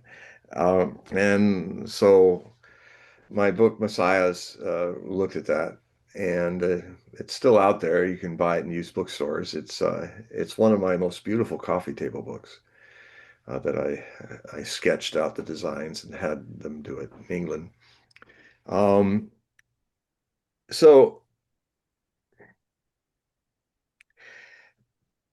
there again, back to the theme of alchemy. Even the most terrifying, terrible things are an opportunity to grow. You know, Lucifer means light, but Lucifer became Satan. The base metal sins of our unconscious lives and the way we live it, and our hubris and all that, is the same stuff that makes the gold. It cannot be otherwise. They have an intimate relationship.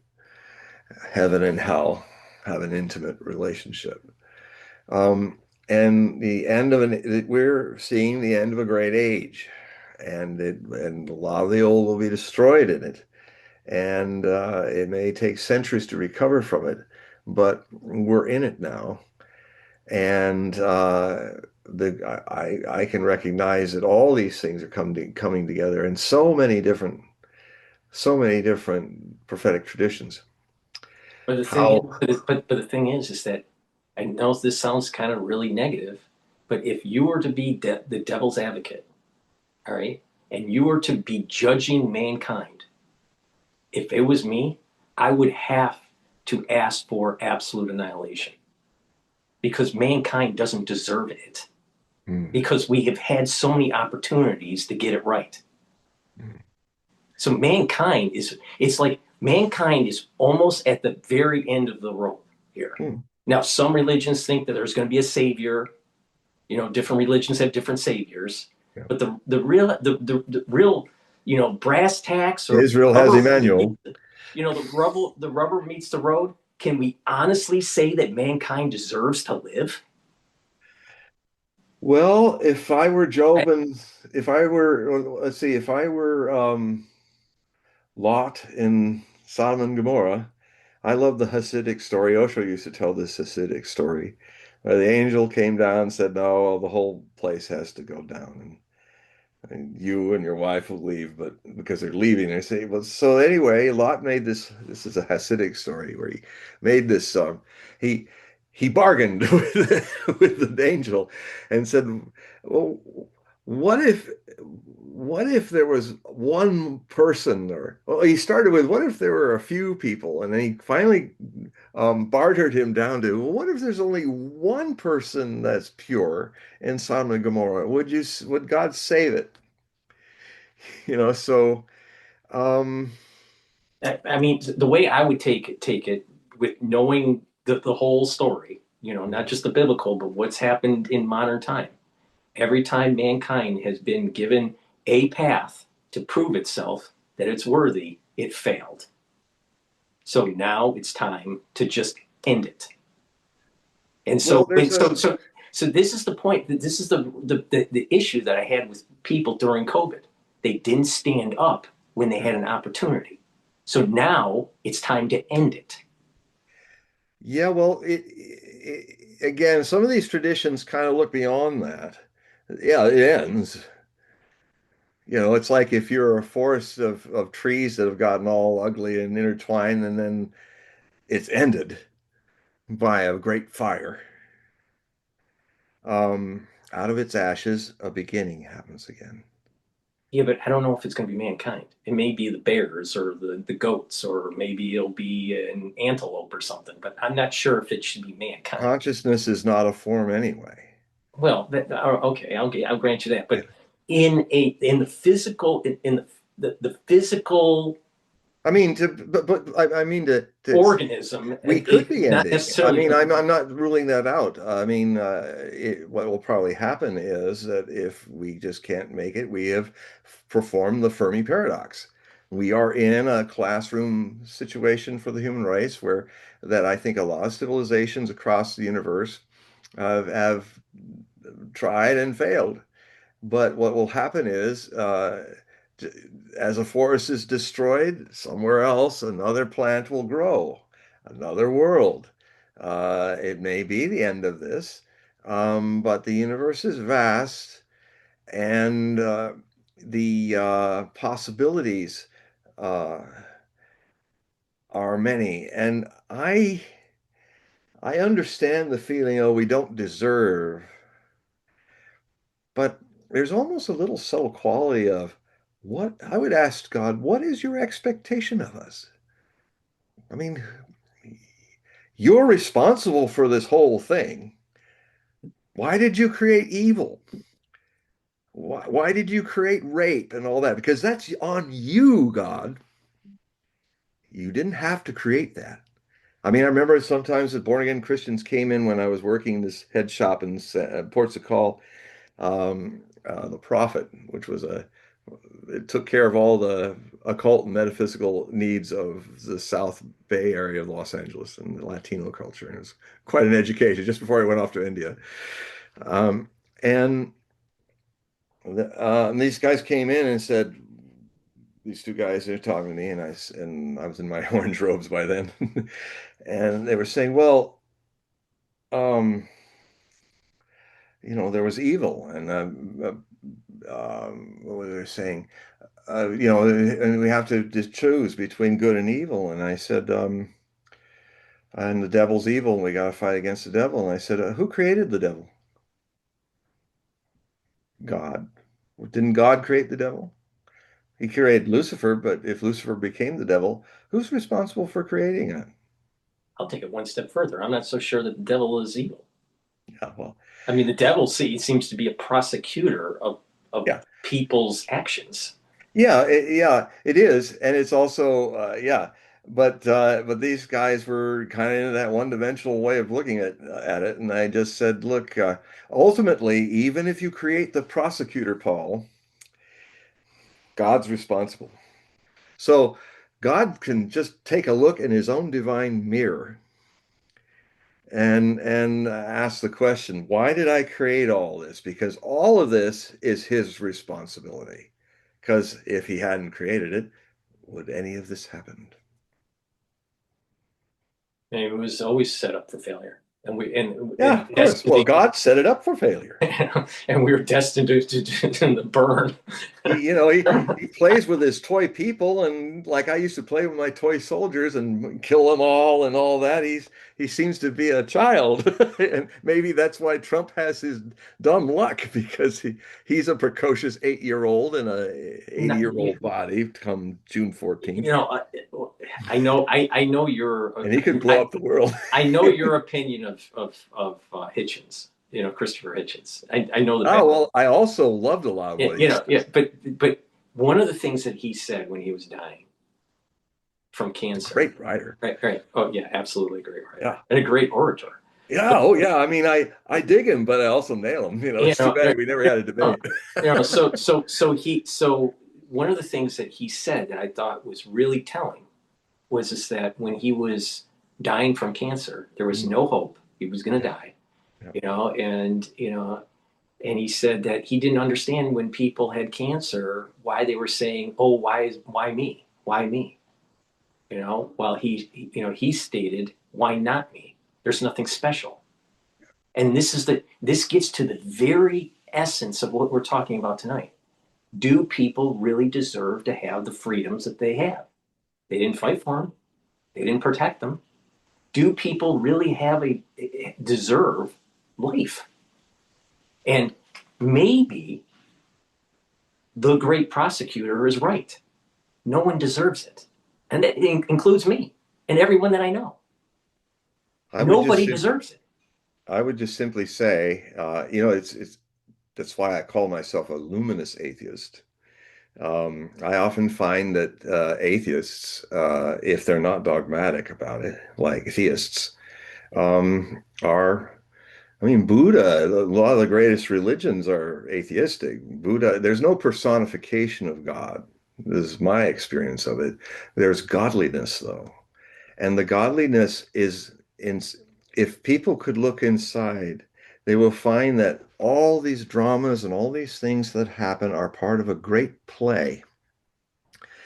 But if it can be witnessed from the source, that witness, that divine spark, is neither good nor evil.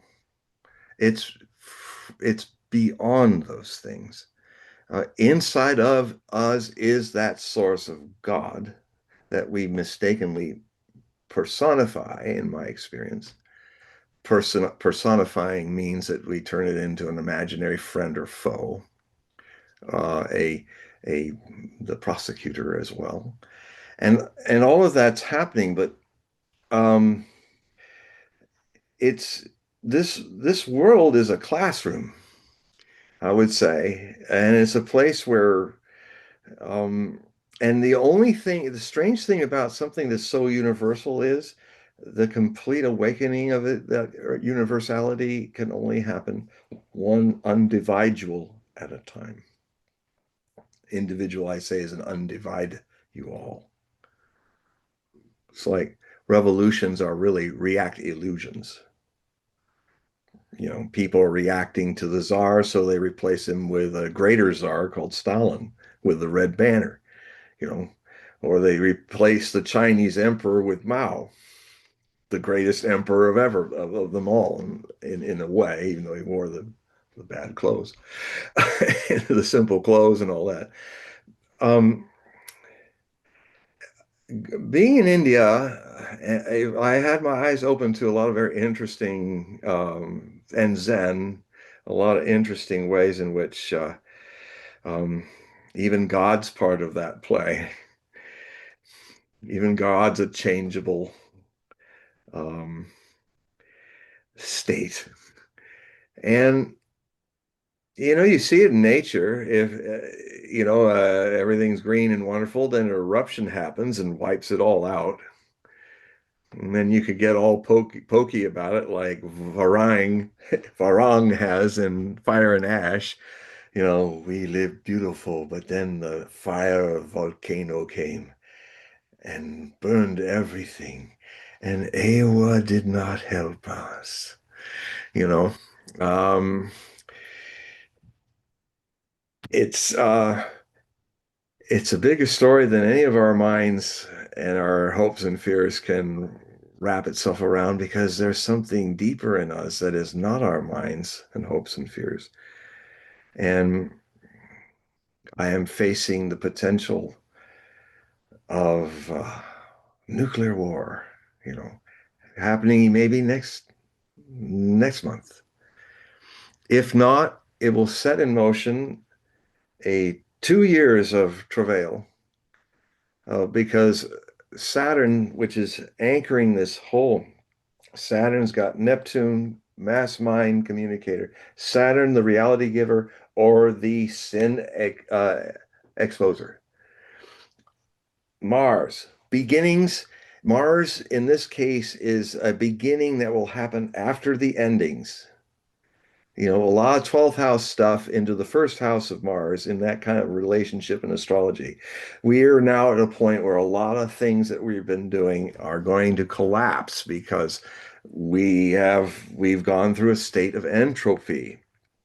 I mean, the American people fought for their freedoms. The people were far more related to their responsibilities as citizens. What we can all learn from this situation is how we got this messed up.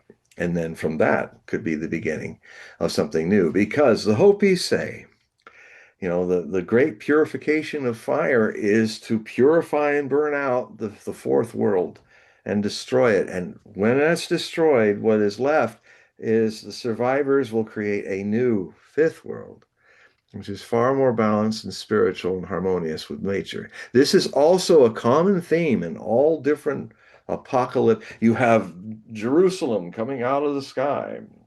You have the temple coming out of the sky for Emmanuel.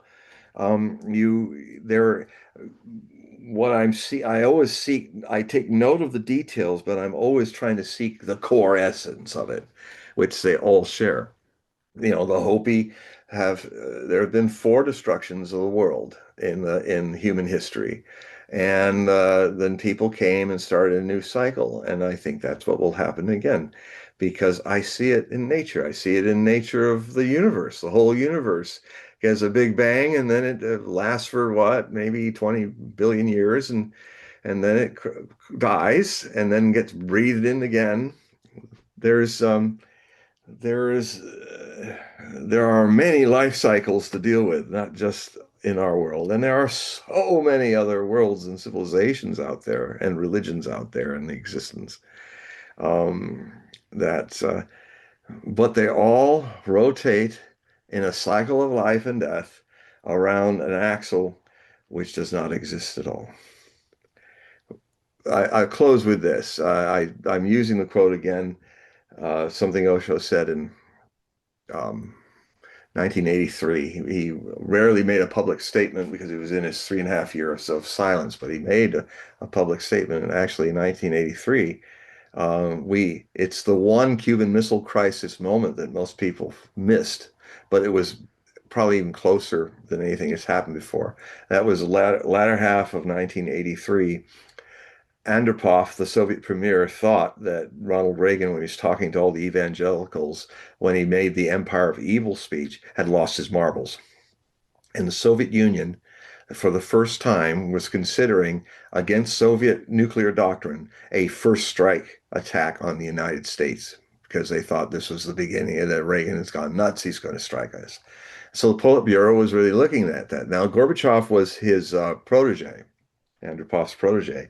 And Gorbachev said, I think he had a whole gaggle of crazy evangelicals to talk to, and I think he was putting on a show for them. And I don't think he's going to do that. And Andropov was a good leader, Soviet Union, one of the old creaky ones at the end. He accepted it.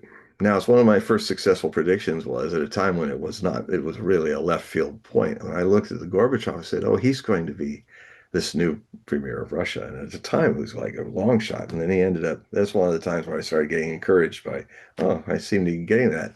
The guy after, and I made a prediction in the Rajneesh Time article, one of my first publications I started writing when I was on the ranch, and I'd write about prophecy. And I said, well, Andropov will die before this year is out. He will be replaced by a guy who will even last less, and then the third person will be Gorbachev. I said that in December of 1983, and about 2, 3 years later it happened. Um, so We're getting to that point where we have to. yeah, anybody has a question or a comment? No, no, not. I Okay, mean, there's people agreed, disagreed with what we were saying, but of course. Well, but that's fine. I just want to remind the audience that in the description, please click that will take you to John's website. Take a look at his website. Make sure that you look at his periodicals, and perhaps you may want a reading from John. He does individual readings, so if you can sign up for that, I'd greatly appreciate it. John, if just quickly, if you can just describe a little bit about the readings and the periodicals, and then we'll shut it I down. would um I would say that in the next few weeks it would be I would invite many of you to become subscribers to the Hogue Prophecy Report. These times are so pivotal, the most in my entire life, that things are really coming to a head, and it's good to get a different insight and at least understand the blow and respond to it positively, which is always possible.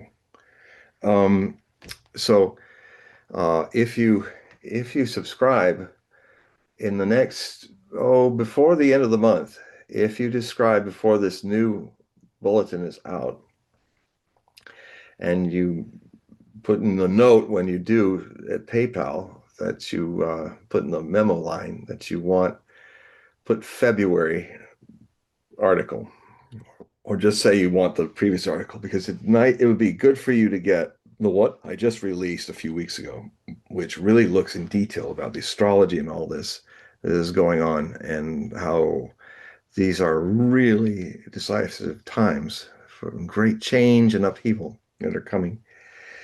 And also I will be talking more about the Noah's Ark of Consciousness. I'll finish with that because the 1983 Osho said um, that it had come to a crisis point, that the human race, as it is now, the Earth cannot tolerate its unconsciousness.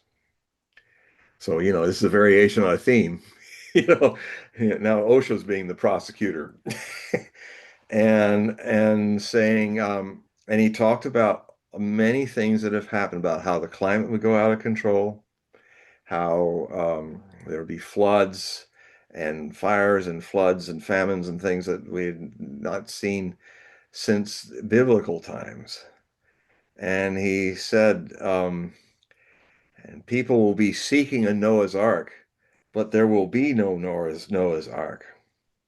There will be no way outside to get you out of this mess. But there's the Noah's Ark of consciousness. And that's what I teach, he said. To go in, the only way out of this mess is in, to the very source of your being. And basically, that the Noah's Ark is consciousness itself. And you are conscious. You cannot be otherwise. You can be a Christ-like person pretending not to be, because it's your very nature to be Christ conscious, Emmanuel conscious, a Buddha pretending not to be. And society has taught you to pretend not to be. And when you can just accept as a hypothesis that you are the very source of all divine things, just as a hypothesis to be tested through witnessing, 24/7, witnessing your mind, your body, your emotions, the people around you, certain techniques that I've been taught from Osho. I could share them with you if you want. And the basically, um,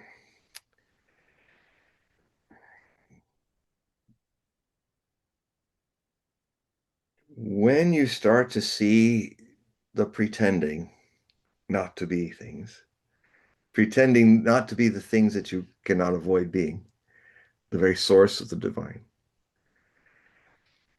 If you go deeper into witnessing without judgments for or against what you're seeing, and just let it go by and see it in its full nature and let it pass away on its own accord. That which is witnessing it, the pretending not to be, is the truth, the eternal truth. That's the hypothesis. That that is your utter connection to the divine source. It's in everything, but not of anything. It is everywhere and nowhere at once. You were brought it into the world as a child, but because you were innocent and open, and your parents, priests, politicians, and pedagogues who had lost the spark forgot about it, as often happens through conditioning, they, in unconscious but well-meaning ways, helped you forget it too. By saying, okay, for you to survive in this world, you're going to have to play a game. It's a really great game. Oh, what game is it? Says the child. The game is pretend that you're not a divine spark. Okay, and then you'll love me and feed me. Yes, you'll be able to be in our society and you'll be able to cope with it and live with it. But you've got to forget that you're a divine spark. You just won't make it if you don't. Okay, I'll play the game. So you play the game, and children are total. They play. So I played the game that I was not a divine spark, and won the game. I forgot that I was not a divine spark, and I also forgot it was a game. And so this metaphor is to kind of point out that meditation, as I've learned it from Osho, is about relaxing back into the witness that you have forgotten by watching all the pretenses that life have put in yourself to make a personality. Person means persona in Greco-Roman word, which means whispering through an actor's mask. So to have personality is the problem, and you forget what's the source of the whispering. And it is as simple as that and as ordinary as that, that this is, I contend, the very source of things that no apocalypse or destruction or end of the world can touch. You've always been that, you've always had it, and because it's so ordinarily your very nature, that is why we miss it, because we're taught to look for it. You can't look for what you already are. So the whole play is to relax and come more and more in the center and begin to see what you've lost. You cannot lose. And that's why in this kind of a Zen state, walking in Zen, sitting in Zen is the famous statement. You know, you flow with the harmony of the isness, and you live in the world, and whatever fortunes or misfortunes come are not touching this. And even at the moment, because it's a Japanese proverb, even at the moment when the sword is unsheathed to bring your death, the man of Zen is smiling.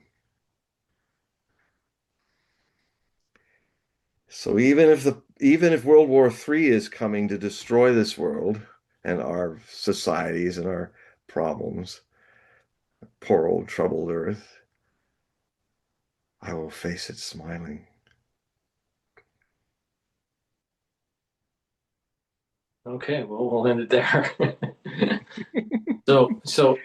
So everybody that's listening, please make sure that you click the link to John's website and take a look at what he offers, and please help out. We're going to do another show in 2 weeks, but I think it's really important to understand that we're at a fork in the road in this Yep. world, and that if things don't de-escalate soon, it's going to escalate, and the probability of having something happen that is worldwide has increased. So Yes. so stay And tuned. it will go on increasing um, throughout April into May. But April is going to be the decisive thing of this. It's going to be like nothing that happened before in the Cuban Missile Crisis or anything like that, and it's going to hopefully scare a lot of us straight. Hmm. And I look, I just want to add one other thing before we shut down. J JFK during the Cuban Missile Crisis was also a fork in the road, and there were Yeah, people around him that were saying well, maybe we need to use nuclear weapons against Russia because of yeah, Cuba, and you had other people that were trying to de-escalate it. yeah. But the thing is that JFK was a smarter person than Trump, Oh, just yeah. flat out smarter person and more intellectual. Now, obviously, Trump is luckier than JFK.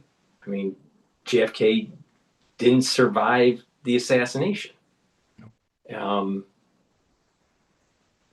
Donald Trump did. So Trump is a lucky guy. But the thing is that maybe his luck is going to run out. And if Well, his it luck could. runs out, we're all in danger. And there's a serious problem here. Is that we're at a situation where we don't have a very intellectual person making the decisions. We have a person that has been going to the casino so many times and winning and winning and winning, and he's been drunk on his winning. Now I voted for Trump 3 times. I'm a Trump supporter, but I'm scared about what is starting to emerge. Yeah. And so I'm just going to leave it at that, and we'll see what happens. So are a lot of people in MAGA and a lot of people who crossed over from the Democratic Party who made it possible for Trump to win the second term. And they're mostly Gen Zers that yeah, and he's completely disconnected from them. Most of the people that are listening on this show probably would have never been born if the Cuban Missile Crisis went the wrong way. And I lived through the Cuban Missile Yeah. Crisis. It So that's ended on my seventh birthday, and it shocked me so deeply as a child that that's my whole life's path has been traumatized and lifted through what happened to me in those 13 days. right. So here we are again. Okay, so we're at that point where we have to shut down the show, but we're going to do Yep. another show in 2 weeks, assuming Yep. that we're not radiated, and please join us. But thank you everybody that was watching and also listening on X Spaces. I apologize if I didn't get to your questions. Please listen next week and raise your hand and I'll get you on for. Or also email me, everybody. I answer all my emails eventually. So, email me at talkwithme@hogueprophecy.com if you've got a question, because a lot of your questions and comments actually inspire some very interesting, surprising responses that often become articles and things like that. So talk with me, all one word, at symbol, HOGUEP prophecy, PROPHECY, all one word, all lowercase. And I so you can also do that too if you really have a question you've got to get out now. And we'll see you in 2 weeks. It'll be a Okay, very different world in the next 2 weeks. I think so too. So thank you everybody for watching and listening, and see you in 2 weeks. Bye bye. Bye bye.